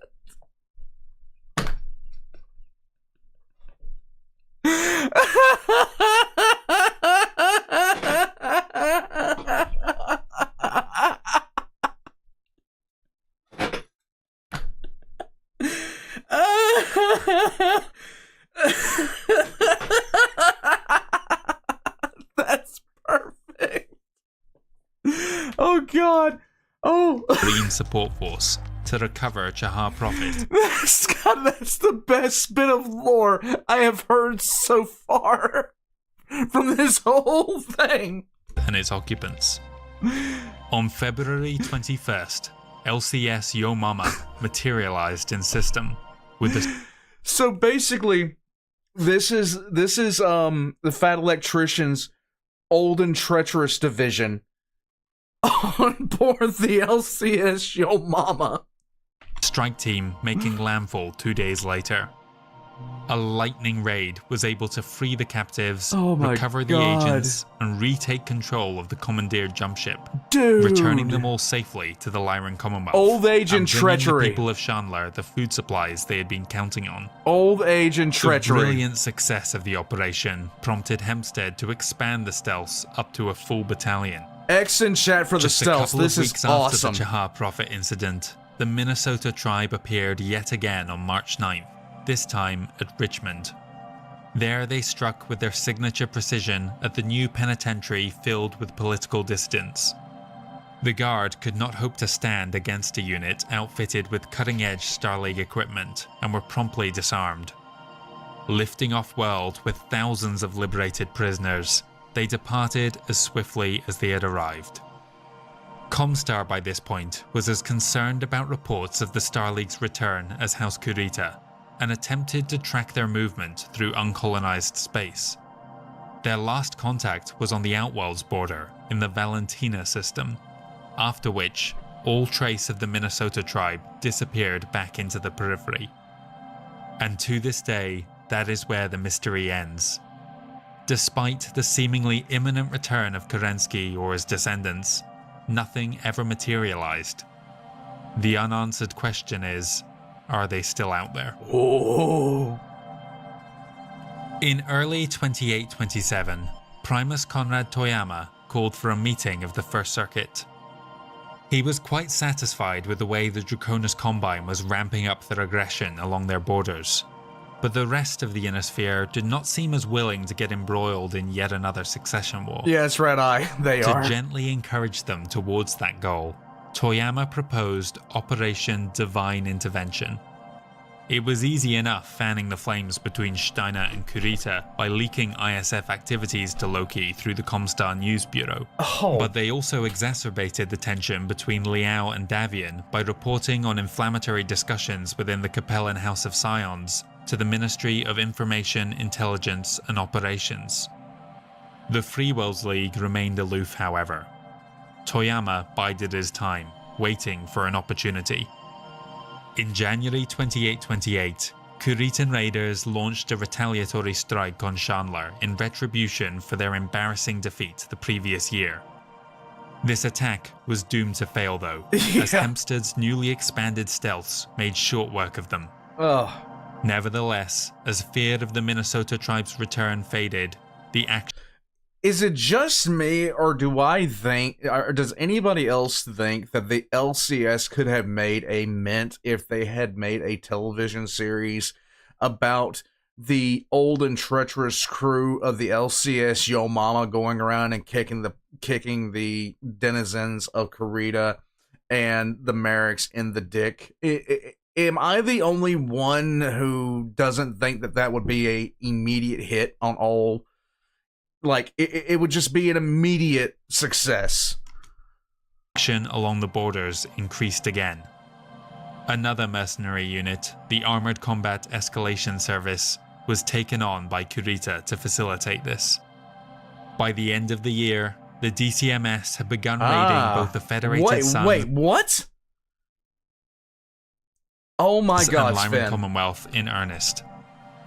To counter this, Hempstead began rebuilding his Greyhounds from survivors of the doomed raid on Otho, the unit returning to the roles of the LCAF the next year.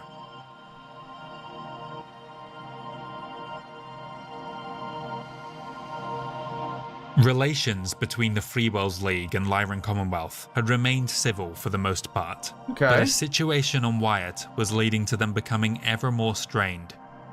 What should have been a run-of-the-mill prisoner exchange that December began to drag on. The lead negotiators, Kendall Marek and Rebecca Steiner-Nelson, apparently shared some history, complicating matters unnecessarily. Oh boy. However awkward things were between the diplomats, discourse completely broke down when unknown battle mechs raided the planet. Both sides blamed the other, and a last-minute effort by the Commonwealth's second negotiator Comstar. to re-establish talks was cut short by their assassination.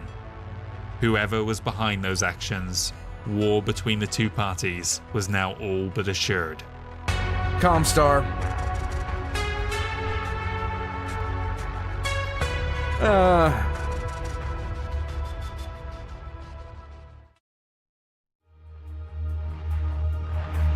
Ass whipping sponsored by AT&T. I see what you did there. The old enemy. I don't know. You know, I don't know, Sven. This is like any problem in 40K. As soon as it pops up, we automatically know who it is. It's the Tau. Every single time. It doesn't matter what the problem is. It's always the damn Tau. Alright, Epic. The First Secession War ended inconclusively on so many key issues that a resumption of hostilities was all but inevitable. Primary objectives, both political and military, remained untaken, despite tens of billions of lives lost in that acquisition. One such contested region of space lay along the Capellan Confederation Federated Suns border. Okay, seriously, that picture right there on the cockpit is such a very, very human touch. It really, really is an outstanding human touch in that piece of artwork right there. That's actually quite good. I like that. I'm just saying. The Chesterton salient jutting into the Liao realm like an eternal thorn in their side. Half a millennia of fighting between them had not resolved matters. Even during the long years of the Star League, the debate raged constantly, erupting into violence during the League's final years. S in chat to spray down Avalon. Avalon, you go straight to horny jail. No, stop it. Continued antagonism to this day over who has the rightful claim to the world will likely ensure that no peace can ever be achieved. Its location on the border guarantees that neither of the great houses will ever give up on their ambition to claim Chesterton, and it has become symbolic of one realm's might over the other. Oh, great. Many assumed that the devastation wrought during the First Secession War would prevent any of the great house militaries from being able to muster the same kind of numbers as before. Certainly, none have ever compared to the incredible 50 battle mech regiments that Jinjiro Kurita led into the Federated Suns in 2787. Very true. But the other successor states had never mobilized more than 10 mech regiments at once. In the opening salvo of the Second Secession War, both Davian and Liao were looking to launch the largest campaign in their history, more than double any prior effort either realm had undertaken in a single year. The ghost of Ferris Manus just went By across the screen if you guys were looking. 2828, war had once again broken out along the Draconis Combine Fed Suns border. Of course. First Prince Paul Davian was content to let his marshals handle affairs with House Kurita, as he had in his mind the goal of securing Chesterton once and for all. Operation Dow, which would call for a full 20 battle mech regiments to drive into the coreward end of the Confederation, while another 20 remained in reserve or launched diversionary raids, was scheduled to commence in February. The armed forces of the Federated Suns spent months redeploying to the Capellan border ahead of the planned offensive. Paul's grandfather, John Davian, had been prevented from launching his own campaign by Jinjiro Kurita's shocking invasion, but Paul would not miss his opportunity. However, the scarcity of jump ships available post-Secession War meant that moving his forces took much longer than expected. Dow was shifted back to April, then postponed again to commence in August. But Paul Davian wasn't the only successor lord whose sights were centered on Chesterton. Chancellor Ilse Liao had tried unsuccessfully to seize the planet 16 years prior. Oh boy. She and her strategic military advisor, Sandal Quinn, had formulated a plan to remove the Davian salient and rebuild the fractured commonality, Operation Celt. Okay. The primary objectives were Chesterton, Demeter, Sanilac, and Taos, with staging posts established on Olmec, Sonia, Tiananmen, and Ulaanbaatar to support the assault.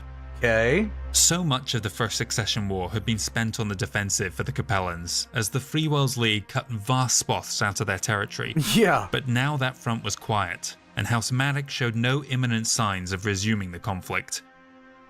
The Capellan Confederation armed forces began redeploying across to the Davian border. To avoid exposing themselves to opportunistic Free Worlds raids, Liao's intelligence agency, the Maskarovka, went into a flurry of activity, obscuring the departure of the border garrisons by maintaining a normal level of traffic and communications in the region. Their Matic counterparts, Safe, were one of the worst affected by the First Secession War, and failed to notice the deception. An attack on Kwamashu by the Capellan reserves ensured that the Andurian province was only thinking defensively. Okay. With a far narrower realm to navigate, the CCAF could maneuver much quicker than the AFFS. In total, 16 battle mech regiments and 2 of the Navy's last surviving warships were ready to move against the Federated Suns by the end of May. For the second time in 2 succession wars, the First Prince was beaten to the punch. The first wave of attacks would take aim at secondary targets rimward of Chesterton, diverting attention from and preventing reinforcement of their main objective. Oh boy. Caught unprepared, Boeotia and Smolensk quickly fell to the Confederation, a surprising result for what was only supposed to be a raid. Similarly, on Baal's retreat and Beten Katos, the garrison was crushed by arriving Liao forces, while Capellan mercenaries conducted their own raid on Emerson. Only on Edwards did the Deneb light cavalry come close to victory. Regardless, the unit was tied down defending their homeworld, and unable to lend support for Chesterton. On June 2nd, the CCAF arrived at the industrial world of Cathiel. Leading them was the Chancellor's daughter, Lorelei Liao. Unlike her mother, whose domain was politics, Lorelei was a skilled tactician and mech warrior. Okay. Despite the numbers disadvantage, she was able to lead her unit brilliantly, though the Davian forces kept her raiders away from the priceless factories.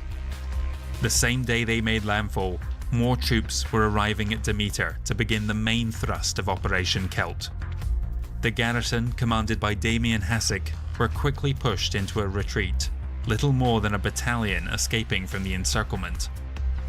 It was only when the Secaf made landfall across the border that Liao discovered just how close to becoming the victims of an invasion they had come. Yeah? The Maskarovka was not the worst affected by the First Secession War, but every realm had lost the vast majority of their foreign spies.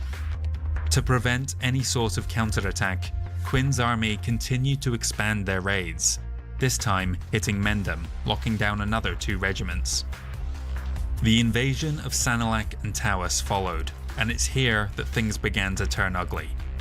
The garrison on Sanilac missed their opportunity to strike at the clumsy landing the Tikhonov Lancers made, and soon found themselves on the back foot. Their floundering commander, Kit Dubonnet, drew up plans to employ chemical weapons, regardless of the cost in life it would have on the population he was supposed to be defending. Of course! On Tawas, Belinda's irregulars were functionally decapitated when their commander was shot down in the first engagement, and their headquarters hit by a strategic nuclear bomb. Of course! It was the first such detonation of the Second Secession War, and it's... Alright, now that we've really just kind of kicked it off, I'm going to answer those questions I talked about at the beginning. Who is the best strategically? Who is in the best position strategically? Who is in the worst position strategically? Guys, war crimes are back on the menu. So far, the Federated Sons are in my estimation, a fair position. They're kind of they're not in the best position. I'd say the best position once again belongs to Kurita at this point. But I think that's quickly going to go away once the mercenaries come into play. Now, as far as the best position, I'd say that position belongs to Steiner. I'd say that position belongs as far as the absolute best position, Steiner. Their industry is moved. They are in a little bit of a reposition, not so much economically, but their economy is really just their strong suit. The Free Worlds League we haven't heard a lot about, besides their secession issue, which was really handled kind of quickly for the Free Worlds League. And then, of course, the Capellans. And the Capellans, I just don't think the Capellans are in any kind of position to do anything, but they keep on trying. So kudos to them. Canopia has cat girls, so they're always in a great position. Captain Commander, there we go. Signified that the Inner Sphere had learned nothing, and likewise, nothing was off the table. The battle for Chesterton itself commenced on June 18th. 2 battle mech and 6 conventional regiments made landfall, their path to the world cleared by CCS Poznan and Prominence. In opposition stood 2 mech units and 2 mixed regiments of the March Militia. The Crucis Lancers decided to oppose the landing at the capital aggressively, preventing any sort of breakout until the Liao commander approved the use of chemical weapons to drive off the Davian infantry. The other landing went smoothly for the Secaf, but they were drawn into a feint by the March Militia, allowing the Deneb light cavalry to maneuver to their rear. The battle began to devolve into a stalemate. Just use nukes! One final diversionary raid was undertaken by the Capellans to tie up yet more hostile forces at Orbisonia. Believing that the campaign would benefit from her presence at the front and willingness to do battle personally, Chancellor Ilsa Liao made landfall on June 19th. Oh boy. Escorting her were the Red Lancers, and she had also secured permission from the ruling prefects to use their prefectorate guard, as she was herself a member of that council. These 2 elite units made short work of the defenders and secured valuable supplies from the capital city. Their celebration came too early, however, as the next morning, the Davian assault guards arrived on planet Oh boy. ahead of the now abandoned Operation Dow. Until this point, the Chancellor's forces held a significant weight advantage, but now they were outnumbered and outgunned. Oh boy. The lighter Hussars mechs were able to continually harass them as Liao tried to withdraw, giving the assault guards time to catch up. The CCAF again turned to chemical weapons to try and create an opening for themselves. Okay. As all three Davian regiments closed in for the kill, Ilsa Liao made the decision to break off from her unit and hold the line while they loaded into their dropships. The Chancellor's Guard stood beside her, and together they delayed pursuit long enough for 80% of her force to escape from Orbisonia. On June 24th, Ilsa Liao went out in a blaze of glory. That's one. Do I hear two? That's one. Do I hear two? We're not even into this yet. We're not even fully in. Kurita hasn't committed a war crime yet. The Steiners haven't made a really stupid decision yet. The Free Worlds League doesn't have a leader who looks smug yet. That's one. Do I hear two? Already into this. Her company of mech warriors holding back the better part of 3 regiments for 38 minutes before she fell. The first Chancellor to die in combat in Capellan history. In honor of her sacrifice, I know, right? The Red Lancers have since become known as the Red Heart Guard. A Capellan I can respect. Okay. News of her death spread like wildfire. Her daughter Lorelei Liao, engaged on Cathil just 1 jump away, was unhappily proclaimed the new Chancellor. Oh boy. Understanding the disaster that was about to unfold, Breakfast bowls are she good, ordered Epic. the immediate withdrawal of all forces engaged in Operation Celt. Their conquests on Boeotia and Smolensk were abandoned, and her orders arrived on Sanilak just in time to prevent Dubonnet from unleashing his planned chemical counterstrike. At Demeter, Damien Hasek had managed to turn the rout of his Certus Fusiliers into a near victory, one that was completed when reinforcements arrived on the 30th and the enemy withdrew. On Chesterton, things were even worse for the CCAF.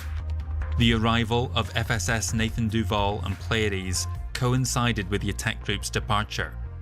Almost a third of them were killed in space, as were the Capellan warships, at the cost of only the smaller Davian vessel. Oh no. Paul Davian rejoiced as Operation Celt disintegrated before him. In just 1 month, they had driven back the largest Capellan assault in history. Unfortunately, those troops had fought Alcius, well, you have a good all night, had bud. taken damage. Regrettably, Operation Dow could no longer proceed.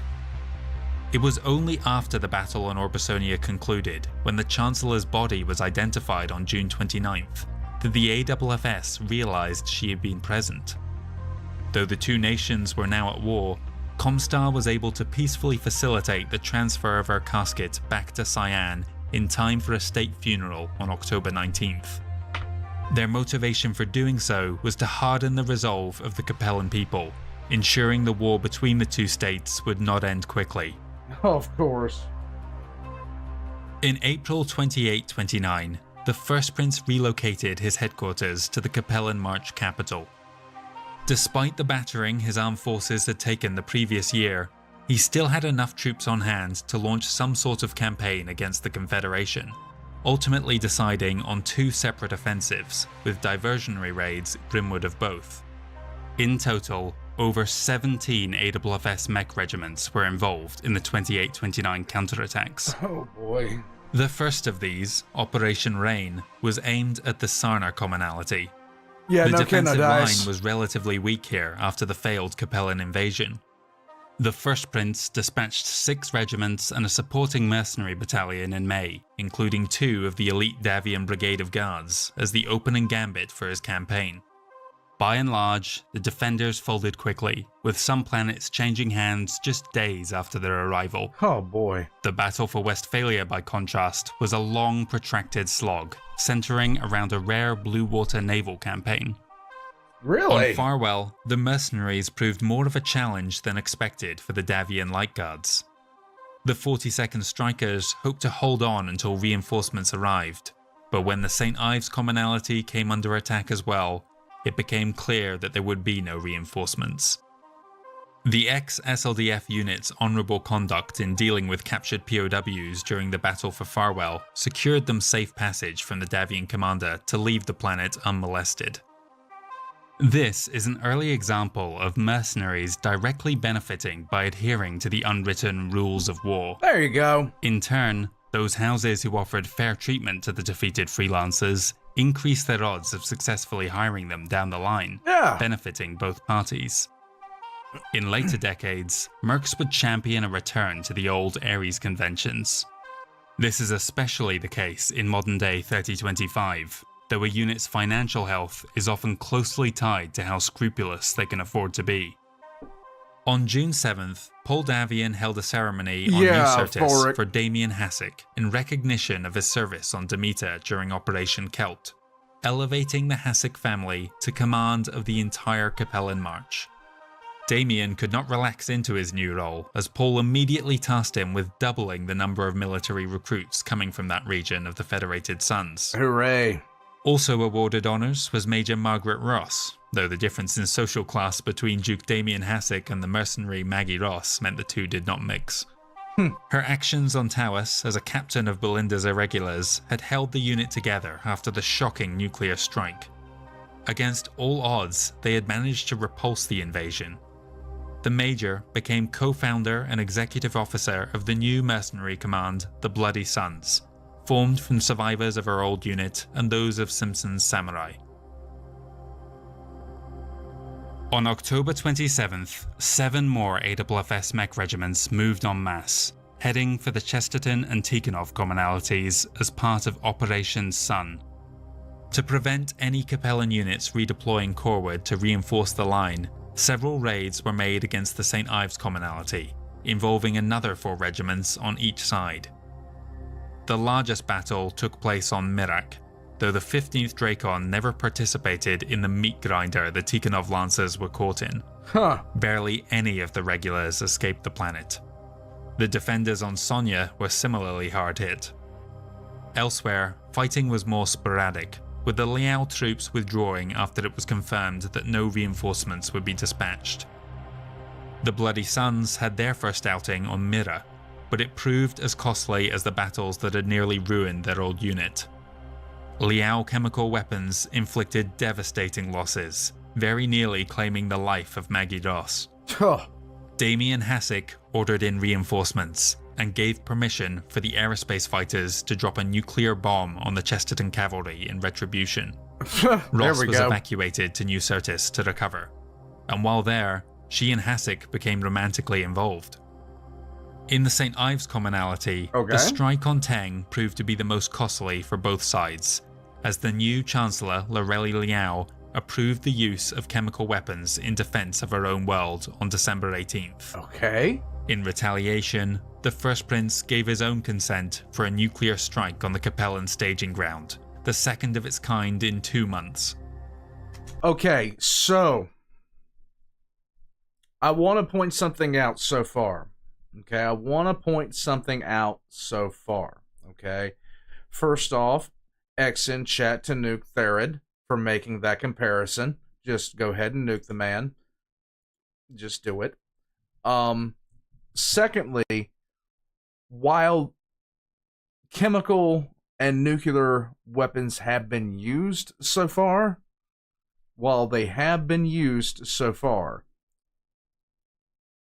we have not gone to absolute horrific levels yet. I got a feeling that's coming, but so far, these weapons have been used against military targets. Okay? Oh, yeah. Yep. I hear, yep, Gear Stark, you're correct. Let's go. Liao soon learned that Poldavian had prohibited his commanders from employing such devices. Only the March Dukes could authorize weapons of mass destruction, and only then in response to enemy WMDs. In subsequent years, an unofficial prescription on those extreme tactics developed between the two warring houses. Despite their fantastic successes, the Federated Suns That worries me when Sven says have faith in reply to what I just said. Soon had to realize that the time for just 2 houses focusing all their attention on one another would soon pass. A raid on Canard along the Outworld's border reminded them of the ever-present danger that Kurita posed. It did, however, net them an unexpected bounty. Recovered from a crashed dropship were its cryptographic decoders, and the MIIO worked feverishly to decipher as many DCMS communications as they could. It was too late to prevent a raid on New Aberdeen in the new year, but Davian could see a much larger operation was about to commence. Meanwhile, the Fusiliers of Oriente returned to Kwamashu in 2830, taking it back for the Freewells League. There we go. The Capellans also had to accept that their position on Shadar was untenable, and reluctantly withdrew in February. Okay. Until this point, a large-scale resumption of hostilities had been limited to just the Capellan Fed Sons front, but in 2830, the Second Secession War would begin in earnest. Are you ready for some football war pucks? Oh my god, here we go. Ominous. Military overview. Okay, here we go. Let's see it. Let's go.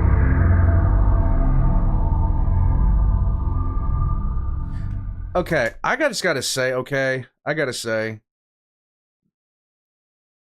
this, seeing the way he's breaking down this makes me want to do the same in terms of lore videos for anything, any kind of battles or engagements I cover. It's kind of hard considering the levels that are involved in 40k, but this is really, really good.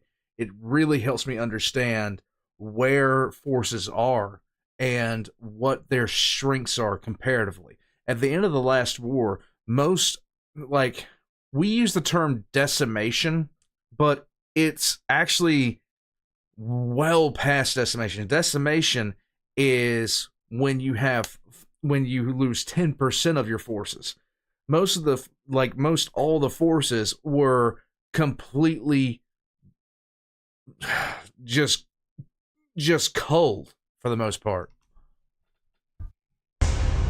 When the First Secession War concluded in 2821, every successor state was on the verge of collapse. Dozens of systems had been abandoned, and uncountable millions left to starve so that the struggling war effort could continue. When the last offensive finally petered out, it was the hope of many that the ruling houses would use the peace to rebuild the ruined cities of the Hemisphere and return life to how things were under the Star League. Needless to say that this did not happen. No one in government was under any illusions. The fighting had stopped not because their neighbors wanted to make peace, but because they could no longer physically make war. Right. The ability to wage war again was the first thing the Successor Lords pushed for. Of course. Every ounce of effort went into reconstructing the damaged weapons factories and rebuilding their battered militaries. You might suspect that this proved unpopular at home, leading to mass civil unrest. But in actuality, the interior regions of the successor states were largely behind the decision. A callousness had developed among the people of the inner sphere that meant they cared little for the suffering of their own citizens along the borders. Of course not. They accepted the decision pragmatically, and passively went without in so many aspects, just so that they could feel safe that the fighting would remain a distant concern, happening far outside their field of view. The sad fact was that so many had been killed or cut off along the borders that there weren't enough voices left to oppose them. While this might actually sound strange to people hearing this, this is not as far-fetched as you might think when it boils down to it. You'd be surprised what people are willing to endure for security and the price they're willing to pay just for that security. This is just flat out 100% the truth of the matter. You can actually look at our own timeline. The Soviet Union in our own timeline had massive issues internally, supply and demand wise, logistically. especially towards the later stages, and people were actively okay with it. It's only when they started finding out how much their life really sucked in comparison to everybody else that there was a real problem. Just earlier in our history of the Second Succession yeah, War, exactly. we looked at the 71. sorry state of the Ionosphere militaries at the end of the last conflict in 2821. In this chapter, we will review the incredible rebuilding effort the Great Houses undertook over the 9 years since. The degree to which they were able to rearm is miraculous, considering the devastation unleashed following the fall of the Star League. By 2830, a further 7 systems had been depopulated for one reason or another. Since none of those were attacked that decade, we can reasonably argue that they were delayed casualties of the First Secession War, bringing the total number of dead systems up to 166. This was barely offset by a handful of new colonies founded in the 2820s, Fable and Kettering in the Federated Suns, Astrocascia and Santander out in the periphery, and Actor and Christinia were resettled in the Capellan Confederation and Draconis Combine respectively. Overall military industrial capacity had made a remarkable recovery to almost 82% of 2786 figures. Shipbuilding was just shy of 58%, though the I'm sure she would love that Avalon. vast majority of surviving naval yards were now entirely dedicated to constructing jump ships. Yeah, that's not a surprise. Warships were virtually extinct. The Lyron Commonwealth remained the benchmark for the other nations, with the Free Worlds League producing around 72% of their output, the Draconis Combine around 66%, the Federated Suns 60%, the Capellan Confederation just 55%, and the periphery as a whole 31%. Marek controlled the highest number of functioning shipyards at 9. Kurita and Steiner both had 8, Davian 6, Liao 5, and the periphery states 4 between them. Surviving records from the dawn of the Second Succession War allow us to look in detail at the state of the Ionosphere militaries in 2830. The overall number of regiments had recovered to around 80% of 2786 figures, though their equipment and condition was no doubt inferior. The industrial might of the Lyron Commonwealth actually allowed them to match their old numbers, but the others fell well short. More information is available on the Battletech units, so we shall examine that branch of the military in greater detail. Like I said, the Steiners' economic prowess put them in a key advantage, and that's why I was saying I think the Steiners are in the best position overall. Now, even though they do have a lot of regiments, one thing is to be remembered is that the DCMS, their troops are, in my own opinion, on a individual level better than anything the Lyrons field. The Battletech forces of the Draconis Combine mustered soldiery had doubled in size since the end of the First Secession War, That makes back sense. to just over 80% of their former strength. They had founded only a single additional regiment in the last 9 years, bringing them to a total of 134. Average readiness levels were around 89%. Okay. The DCMS can be broken down as follows. Closest to Terra were the Dieron regulars, primarily deployed against the Lyrons, with less focus on their rimward border. Right. The Benjamin regulars supported them, splitting their forces equally between Davian and Steiner fronts. The Galadin and Razelhaig regulars faced off against the Federated Suns and Lyron Commonwealth respectively. The Pesht regulars had been redeployed to their periphery border, still fearing the return of the Star League Defense Force in the wake of the Minnesota tribe. The Anting Legion and Suzang Academy Cadre were almost exclusively deployed to the Galactic South, with a few garrisons on important capitals. The Arkab Legion had arrayed 2 regiments each against Davian, Liao, and Steiner, while the Proserpina Hussars focused only on the former.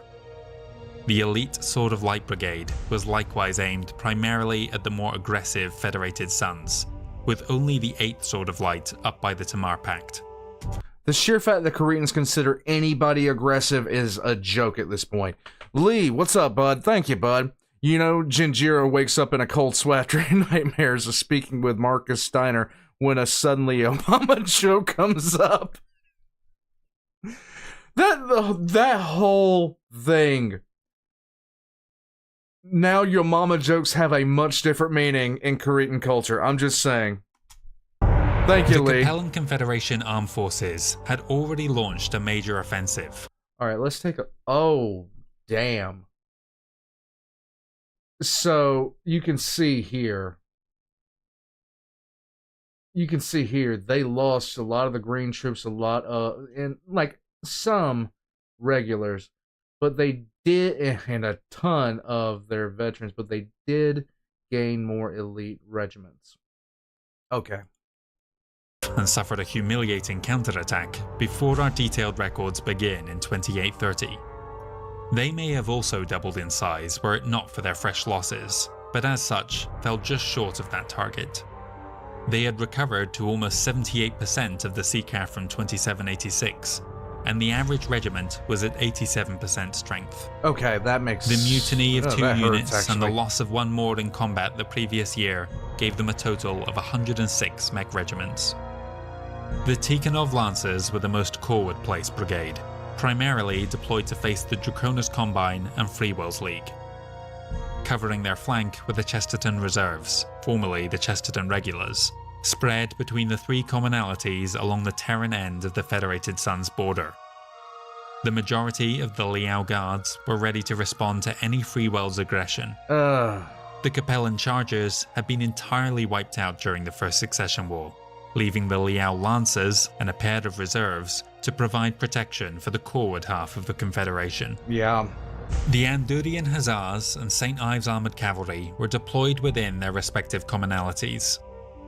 The Cyan Dragoons were positioned along both their right flanks, split between the Davian and Marek border, while a handful kept watch over the periphery. The Confederation Reserve Cavalry was spread out to bolster any weak points in their border defence.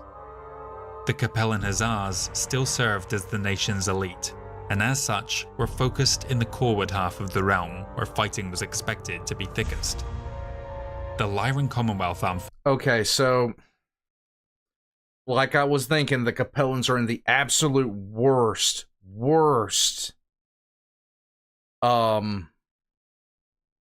position possible. They are in a nightmarish position, and I don't think they see it yet. I really don't think that they see it yet, but the Lyrons are in a horrific position, both regimentally and territorially. It is ugly how bad a position they are in. I am just saying. Forces had done the impossible and now fielded almost 2.1 times as many battle mechs as they had at the end of the last war, fractionally more than they had at the beginning of the previous conflict, the only nation to have increased their mech count. It's worth stressing again that many of those battle mechs were in a sorry condition, often rebuilt from salvage, unlike the pristine forces of 2786. In addition to those units raised by Hempstead to defend against the chain gangs, the Arcturan Guards, Donegal Guards, and Sky Rangers had all reformed one of their destroyed formations, bringing the LCAF total to 134 regiments and the Stealths Battalion. Average readiness sat at just under 90%. Okay. The Sky Rangers were the closest to Terra, all stationed within their home federation. The Hesperus Guards remained nearby to defend that key installation. Yeah.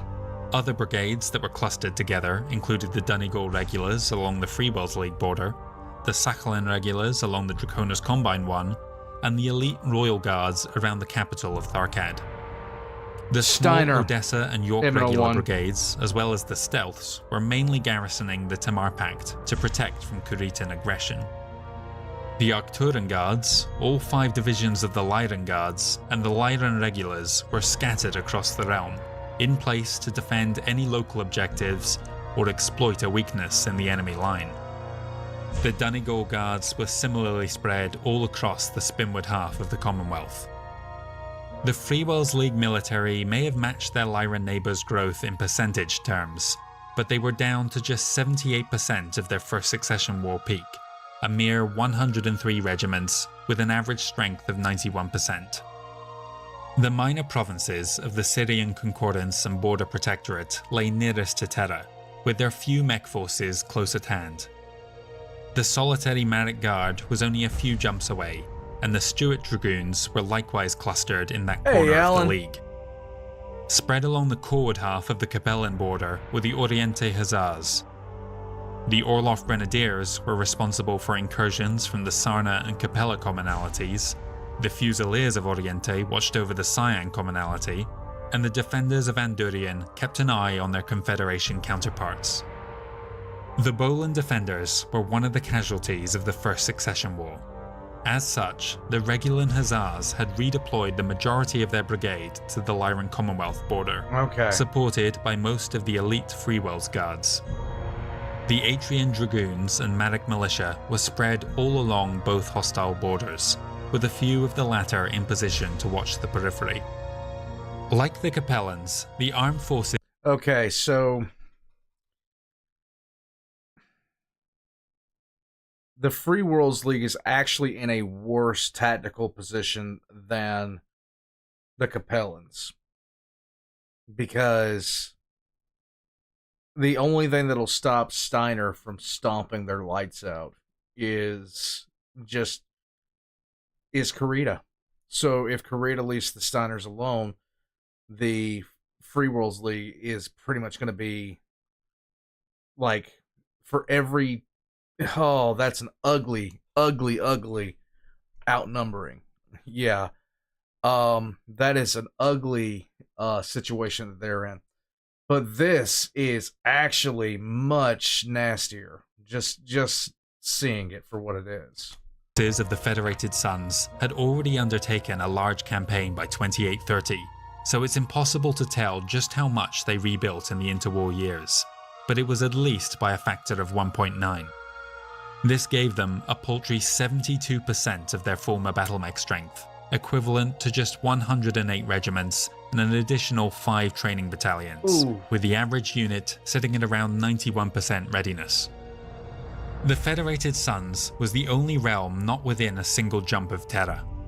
Closest were the Arcadian Cuirassiers around Chesterton. Also in that heavily contested corner of Davian territory were 2 brigades of SLDF heritage, the Crucis Lancers and Deneb Light Cavalry. The latter had recently added a 6th regiment to their rolls, and the Clovis Guards had been rebuilt to defend their homeworld too. The Robinson Chevaliers had responsibility for the rest of the Kuritan border, backed by the Draconis March militia. The Robinson Rangers had not survived the First Secession War. The Tancredi Loyalists were posted near the tri-point of the 2 successor states and the Outworlds Alliance.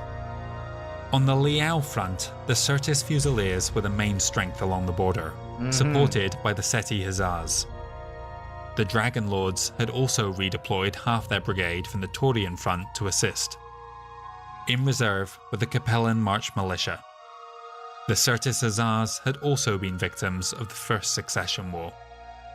The largest AFFS brigade remained the Avalon Hussars, spread along both fronts, as were the smaller Avalon Borderers.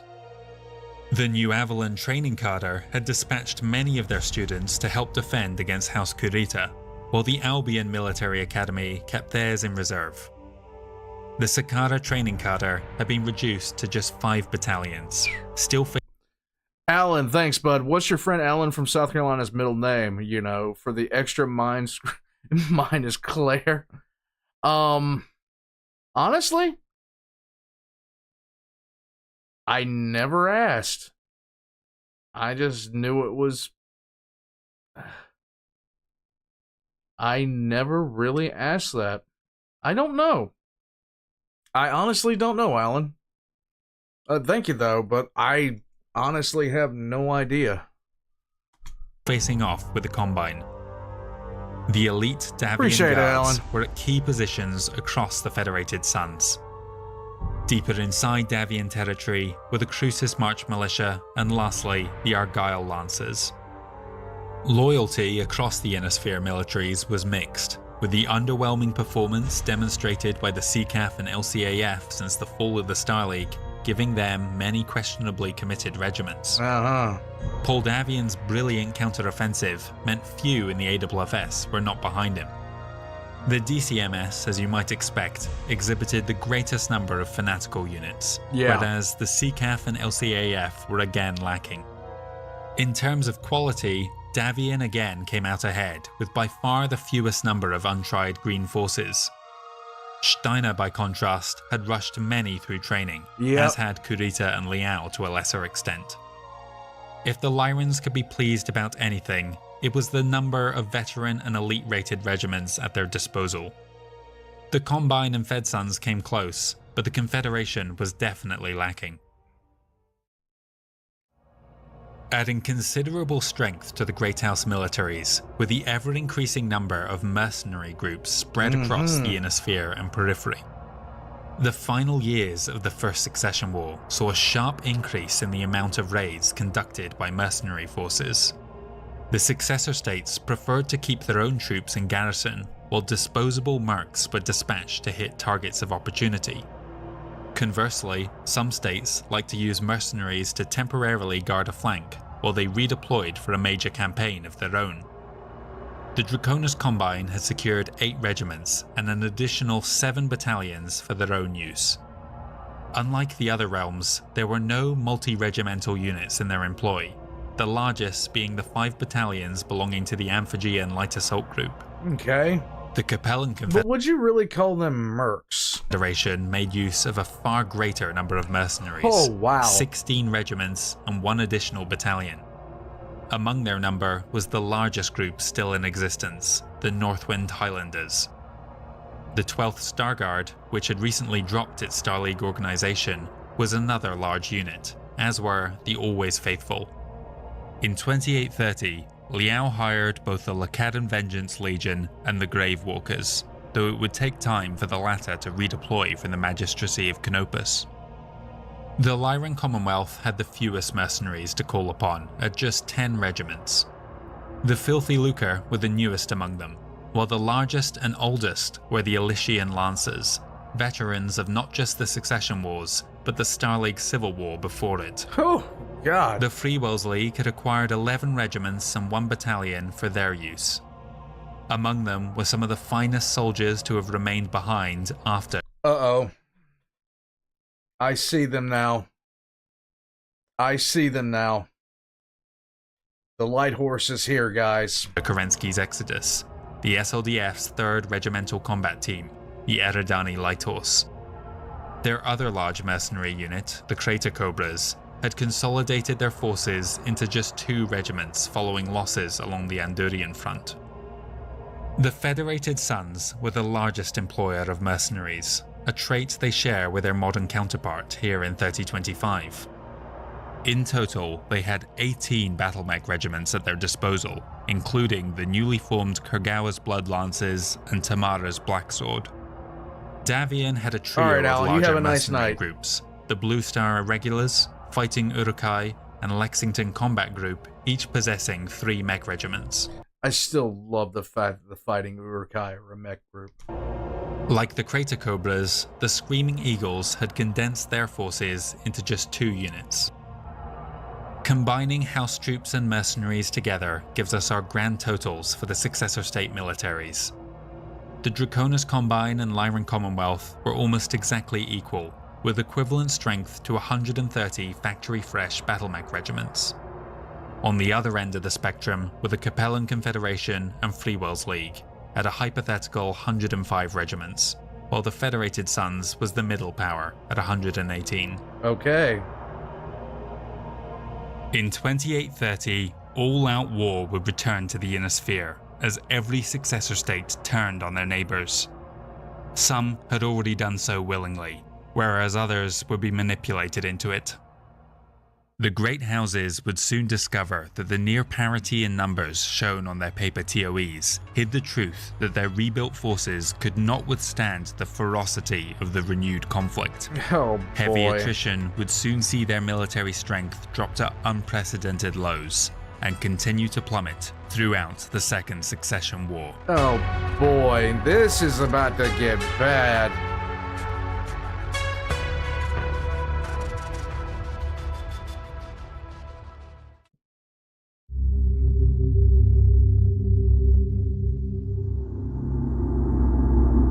Alright, guys. We are going to watch this chapter, and then we're going to take a break for humanitarian reasons. So, yeah, it's about to kick off, guys. It's about to kick off. Guys, are you ready for some football? Here we go. Yep, Hannibal. We finally rebuilt the army, and it's gone.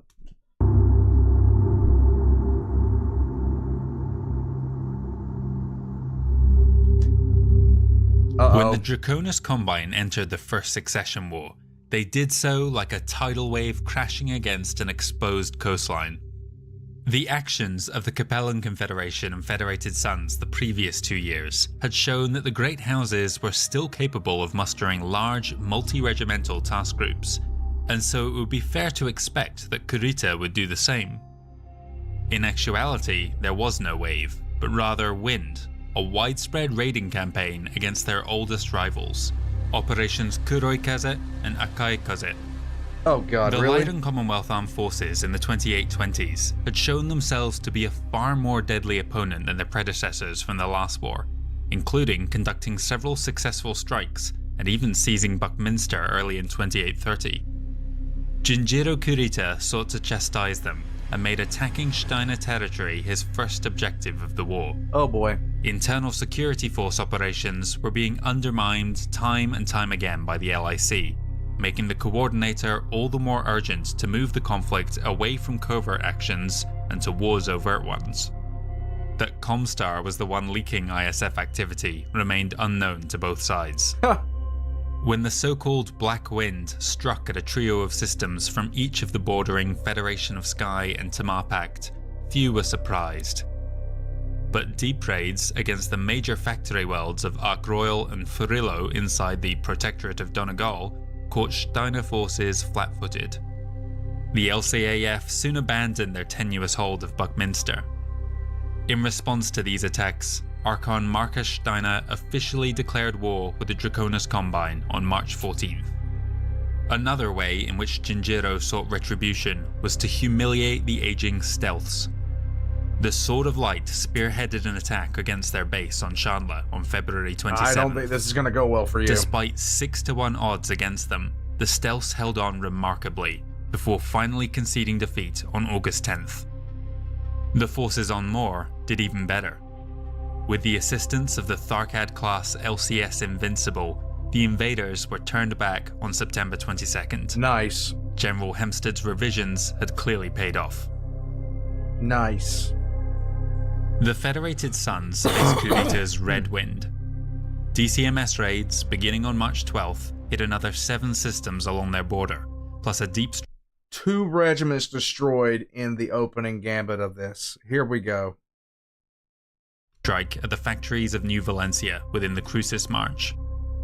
A larger task force of 9 Battletech and 30 conventional regiments, under the command of Taisho Chosokabe Mototsuka, departed a week after the raids began. X in chat for Sven being able to pronounce that. Intent on seizing a trio of Davian systems. But Kurita's plans had been thwarted before they even began. The MIIO had cracked their codes using the recovered decryptor from Canard, giving them foreknowledge of all the targeted worlds. Oh boy. The planets in question had been reinforced ahead of their arrival, and the DCMS's dream of easily sweeping aside the defenders as they had during the First Secession War turned into a nightmare. Oh boy.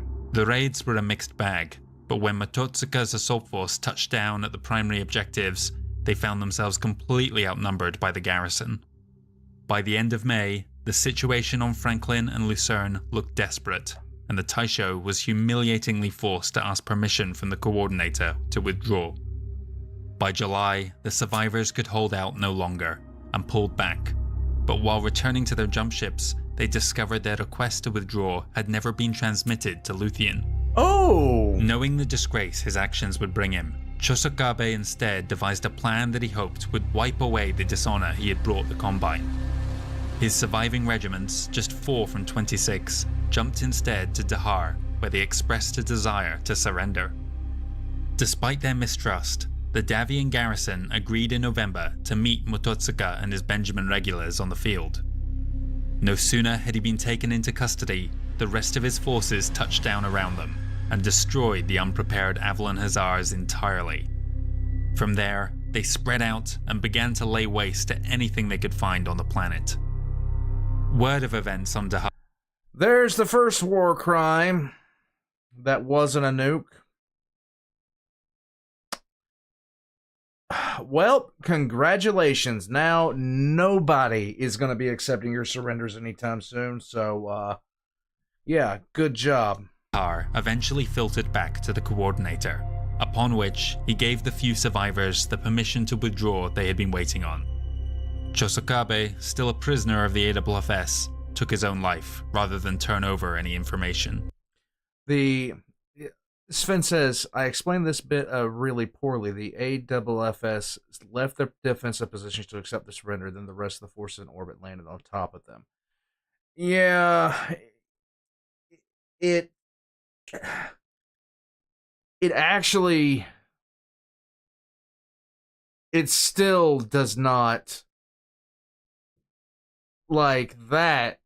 Yeah, false surrender. Nobody's accepting a Kurita surrender for the rest of the war. Congratulations. You've just ensured people that really did need to surrender are not going to be accepted anymore.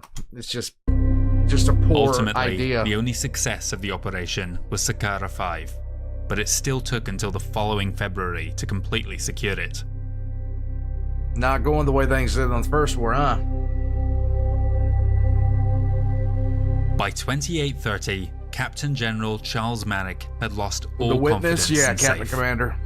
The intelligence agency had never fully recovered from the Marek Civil War a century earlier, and coupled with the losses they had sustained during the First Secession War, both in agents and in funding, they were now woefully under-equipped to maintain a watchful eye on their neighbours. To circumvent this shortcoming, Charles began searching for new sources of information, and believed he found his answer in his sister, Jeanette Maddock, the presenter of Oriente. Okay. In February, the two siblings met at the HPG station on Irian, where he asked his sister to help gather intelligence for the Free Wells League. After parting, Jeanette called for a meeting with the Primus. When Conrad Toyama had learned that the Maddock heir wanted to join the ranks of Comstar back in 2821, his initial suspicion gave way to jubilation when he realized the great potential to subvert Free Wells League activity completely. At the Primus's urging, Jeanette's indoctrination into the Comstar Order went far beyond the typical acolytes and was more akin to brainwashing. Psychotropic drugs were administered to her in an effort to ensure absolute loyalty to Toyama, grooming Maddock for the express purpose of bringing down her house. Whether she still felt any attachment to her family or home nation is unknown. When the presenter informed Conrad of her brother's request, he saw the opportunity it presented. On June 11th, presenter Rom Michel Dupree was ordered to pass along information to Jeanette, knowing that it would soon find its way into the Captain General's hands. As expected, Jeanette forwarded it on 2 days later. The Lyron League border had remained the only one within the Inner Sphere yet to erupt into violence, but Charles was now faced with evidence that the Sky Rangers were about to launch a major attack against Callison, Castor, and Graham. Incensed by the unprovoked attack, Maddock immediately redeployed 5 Marek militia regiments to the planets, and on June 14th declared war on the Commonwealth. This is gonna go badly. It would be many years before anyone realized that the supposed Sky invasion was a Comstar fabrication. Yeah. The Free Wells League military launched Operation Talon on August 12th, landing on the worlds of New Hope and Judone in the Federation of Sky, while another task force departed from Altoona heading for Svenkau. New Hope fell to the Maddock Eagle by the end of the first week, prompting the LCAF to dispatch reinforcements to Judone in September. On the 19th, the Archon formally declared war on the Free Wells League. Talon expanded with another assault on Senftenberg in late October, with raids around the Dixie salient keeping Steiner off balance. The next month, more FWLM forces arrived at Judone, prompting all but the militia to withdraw. By December 12th, it was the last of the 4 battles still raging, and the Commonwealth finally surrendered control 4 months later.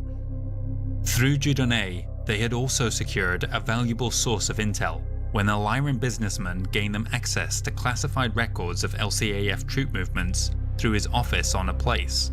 I love the name of that.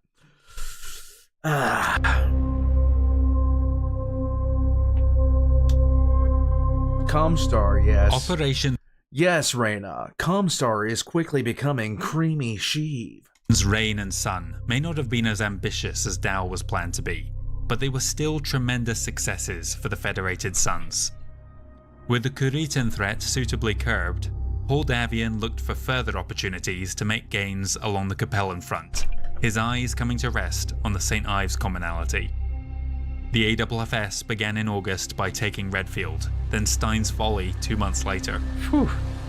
By this point, the Federated Suns was busy preparing for a renewed drive towards Tikhonov, Operation Lion. Their goal was to knock Liao out of the war early by seizing their largest industrial world, after which they could focus on the Dragon. When Rio fell towards the end of 2830, it left the Commonalty capital vulnerable. The St. Ives offensive was concluded in 2831, so they could shift their focus to their new objective. In January, they landed on Karela, taking control by April, and the Capellan March had taken another 3 systems by July. Oof. Before Operation Lion could begin, they would need to ensure that they weren't immediately counterattacked by other Tikhonov Commonalty systems. To that end, they launched attacks on Oresha, Angol, and New Hessen, while other raids against Footfall and Wei in the Sarna Commonalty prevented CCAF forces from moving forward to support. Not everything was going Davian's way, however. Right. After a thorough search for foreign agents within the ISF, Kurita had concluded that the leaks that rendered Akai Kaze such a disappointment must have originated through their communications. Ooh? To test this theory, they conducted Operation Tanto. Regimental commanders received their objectives via one of 2 different methods, some using standard encryption methods, while others received hand-delivered written orders. As expected, the 3 worlds hit by the former group faced stiff opposition. Despite failing to capture the systems, it was still a marginal victory, as the garrison on Kolia was mauled, while the fighting was so fierce on Damavang and Udibi that it rendered the colonies uninhabitable. Oh my god. Attacks on the other 4 targets caught the AFFS completely by surprise. The raids caused a disproportionate amount of damage, and despite Davian's best efforts to reinforce the planetary garrisons, the DCMS won control of Harrow's Sun and New Aberdeen within 7 weeks. The jig was up as far as the MIIO codebreakers were concerned, but their efforts had nonetheless won the Federated Suns a few years of peace, while the Combine changed all their codes. Huh. The people of the Draconis March capital understood full well that they would return, and so reformed the 1st Robinson Rangers to bolster their defense. There we go. Reverse midway, yeah, gear. The Free Worlds League in 2831 found itself in an awkward situation. Yeah, a little Their bit. entry into the Second Secession War had been rushed. Talon was only supposed to preempt an invasion of the Federation of Sky, and they didn't have the material on hand to do much more than take Aux.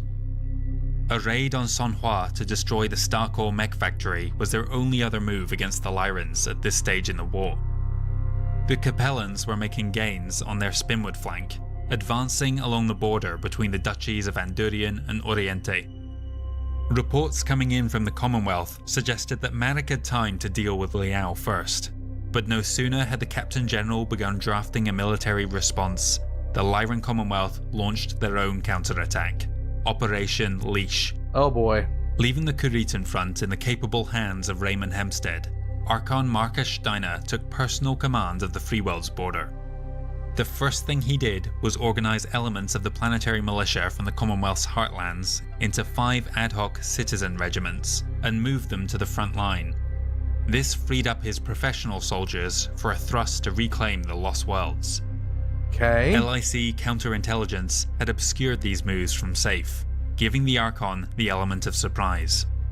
The FWLM lacked the materials they needed to hold on to their gains, and so retreated from all but Dieudonné, but not before leaving numerous booby traps for the Liberators. Hooray! When Steiner made contact on that last target in late August, any hope of victory there was dashed when even more Matic reinforcements were committed to the planet for the second successive November.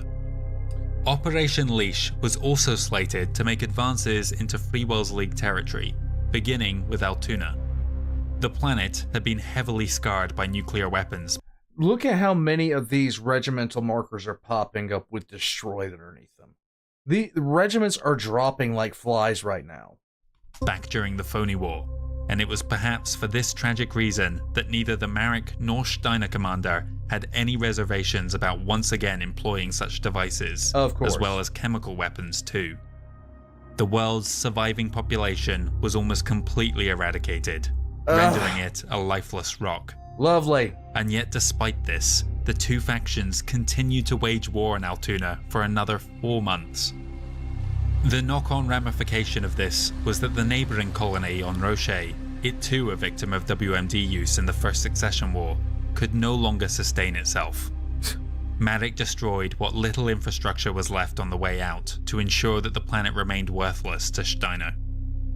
Leash's main objectives were the border worlds of Dene and Magrez. A total of 11 battlemech regiments were spread between them, what should have been an overwhelming force. But Comstar came through for the Free Worlds League this time and warned them of the impending attack quickly enough for Marek to reinforce the planets. The last hurrah of the Steiner offensive was yet another effort to retake Dieudonné in the new year. Making landfall on January 11th, just weeks after the FWLM had withdrawn their reinforcements, they were able to overcome the defenders in February before another relief force could be sent. What the Captain General didn't. And here's the worst part about all this. The people in charge of the people that control their communications to each other, they're the ones feeding the information to make sure that none of them get too much of an advantage and none of them get too much of a disadvantage. They all are pummeled equally. That is some dirty stuff. That is some dirty stuff right there. No, was that his initial recall order had been passed on to the LIC by Comstar. The successor states remained oblivious to it for the time being, but the Terran organization was clearly playing them all for fools. Toyama's goal was to orchestrate a number of humiliating defeats for Charles Marek, while subtly applying pressure on the populace to call for his sister Jeanette to take his place. Through her, Toyama believed he could turn the Free Worlds League into a Comstar puppet state. The Marek-Steiner border had essentially reverted to its pre-war state, the only Commonwealth gains being 2 planets that could no longer sustain life. Satisfied with the intelligence Jeanette had supplied him, Charles felt safe turning his attention to dealing with the Capellan probes.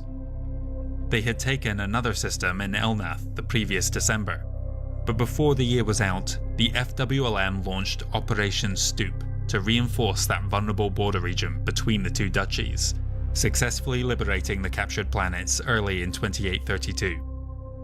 Watching events unfolding on the Confederation's opposite border, the Captain General started to see how vulnerable the corward end of the Capellan realm was to being cut off entirely if their 2 main aggressors pushed in from opposite sides.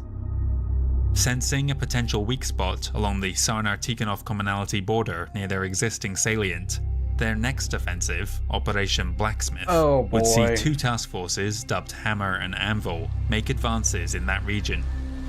To assist in the upcoming offensive, the 9th Orloff Grenadiers were reformed.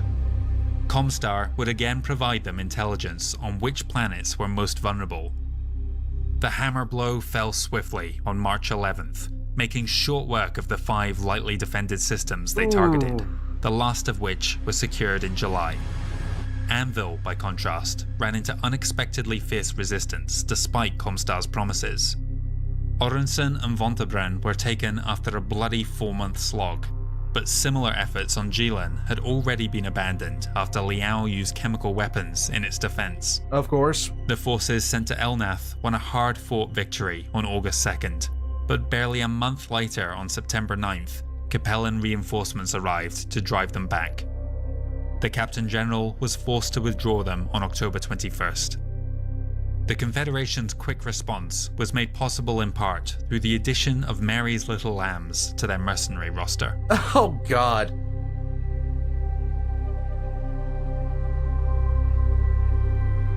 The Seacath was fighting just as fiercely on their Spinwood border. The Federated Sons had proven nearly unstoppable in their advance into Liao territory. When raids hit Tigris and Hamal early in 2832, they knew that the final battle of Operation Lion was imminent. The hostile flotilla arrived at Tikhonov on April 4th, escorted by some of Davian's last warships. Those should have been able to quickly secure the space lanes, but a pair of Capellan Navy warships stood in opposition. Not willing to approach each other, knowing that any engagement between such massive and rare vessels was a coin flip at this stage in Innisphere history, the Marine Corps instead sent in their forces unsupported. Despite heavy losses, they were nonetheless able to secure the station and even cause enough damage to the CCS Jiaxing that her crew was forced to scuttle her. Oh my. Initially, the maneuverability of the Seti Azaz light mechs proved a great boon once the ground campaign commenced. General Howler Greer's forces were able to run rings around most of the militia and pick them apart. However, this unit was ill-equipped to deal with Tikhonov's most famous feature, its massive fortifications. The Ariana Fusiliers withdrew back into the Stalingrad fortress known as the High Kremlin, and the enormous walls of the capital Tikhograd were similarly unassailable. This shouldn't have been a problem were they able to maneuver their warships into orbit, but the surviving CCS Zhaoqing kept them from being able to launch orbital strikes. Well, with the that's Davian good. raiding forces pulling back in the summer, the Chesterton Voltigeurs and Red Lancers were able to marshal a relief force which arrived in October, bringing to an end the first battle for Tikhonov. Operation Lion may have fallen at the last hurdle, but it did nonetheless prove beyond a doubt the superiority of the AFFS over the Seacath. Spurred on by these promising signs, Davian High Command prepared for another assault. In just 7 months' time, they would return to Fortress Tikhonov.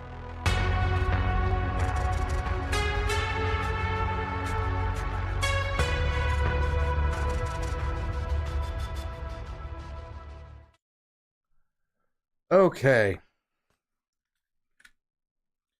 So we have kicked off, and I lost track of just how many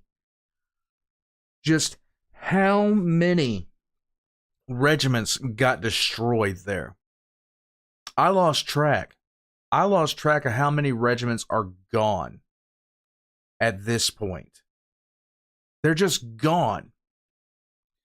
If the First Secession War wounded the technological and military might of the Inner Sphere, this one right now is, I mean, this is just the opening gambit, and we're already seeing regiments destroyed, like full on gone, and it's not going to get any better. It's going to get worse, because we haven't really even seen any major moves by the Kuritans yet, or the Steiners, besides their attack against the Free Worlds League. The Capellans are getting, they're in a, I just based off the strategical overview, the Capellans are in a horrible spot. Hey, Andrew, you have a nice night. Regiments exist on paper in the 2830 numbers, but as soon as the Houselors order them into battle, they totally disintegrate. Yeah, that's what we're seeing right now. That's what we're seeing based off the battles, because during the first war, you would see regiments engage, but it was noteworthy when they're destroyed. Sven isn't even bothering to announce when regiments are wiped out at this point. And that's a bigger statement on what happened than is what's going on than anything. The there has been a glassing, but there hasn't been widespread glassing. This has been mostly against military targets. Now, I don't think that this is going to continue. They don't have the ships that they had in the First War to really start, you know, just full on sending it. But this is, if Comstar's goal here is to basically destroy the armed forces of the Inner Sphere, they're off to a glorious start, because at no point when I saw a battle happening, did I not see in this a 1 to 2 regiments going down. Now that is something I didn't see in the First War. That's something I didn't see at all in the First War. Also, the warships at this point are such an endangered species that they're scared to engage each other. Warships are so rare now that when they actually do meet up in space, they don't want to engage anymore. That should tell you just how just the absolute. There's less than 70 in the Inner Sphere. They just lost another. And the Taurian Concordant had more than that when they fought the Inner Sphere during the reunification wars. That is insane losses. And when I first heard about the clan invasion and how sincerely just underpowered the Inner Sphere was against the clans, just how backwards they were, how busted they were, I couldn't put together in my head, why would they be like this? Why would they be this comparatively weak despite having all the systems and everything like that, versus this small group, comparatively small power that was the clanners, that was highly militaristic? Why couldn't they just walk over them with numbers? And the answer is just right here in front of me. Because they beat themselves to a bloody pulp over and over and over again, and only stopped when they were bled so white they couldn't even lift their arm anymore. That is hideous. Red-Eye, it's true, and you sit there and you wonder about that, but most of the shipyards would have been focusing on getting jump ships prepared more than anything, because of the amount that was destroyed in the First War. And the clanners had more tech that was more advanced on top of it. That's true in MN01. But quantity is a quality all on its own. But the sheer fact of the matter was, they just didn't have the clanners had better tech, and the Inner Sphere basically just blew itself up on repeat. One of the reasons why the Taurians are such a big deal in the Battletech game, they're actually pretty strong for Outer Sphere's faction. Yeah, they are. The Taurian Concordant probably has more. Oh wow, that is a wild statement to even consider. Is the Taurian Concordant, as of the end of this war, is probably going to be better equipped than their contemporaries in the Inner Sphere. They do a good job of hiding how much of a role they play. Yeah. The clanners had the Golden Century to advance. Oh, yeah. And here's the thing. The Golden Century for the clanners, and then 2 Secession wars. It's so... Yeah, Toby, that's not what I'm saying. But you really do understand. But that's not what I'm saying, though. But you really do understand when I'm listening to this, how it got to that point and why the Inner Sphere was so ill prepared to actually handle a threat like the clan invasion. Ugh. I gotta tell you guys, I'm loving Battletech lore. I really am. With Comstar helping the IS right along until they found out the Collider's ultimate objective. Before that, the Colliders were getting their information from Comstar. Yep. Never trust your long-distance provider if they're the only one providing you with information. Guys, we're going to head out from here. I hope you guys have a great night. For those of you joining me from across the pond to my eastward region, thank you for staying up late.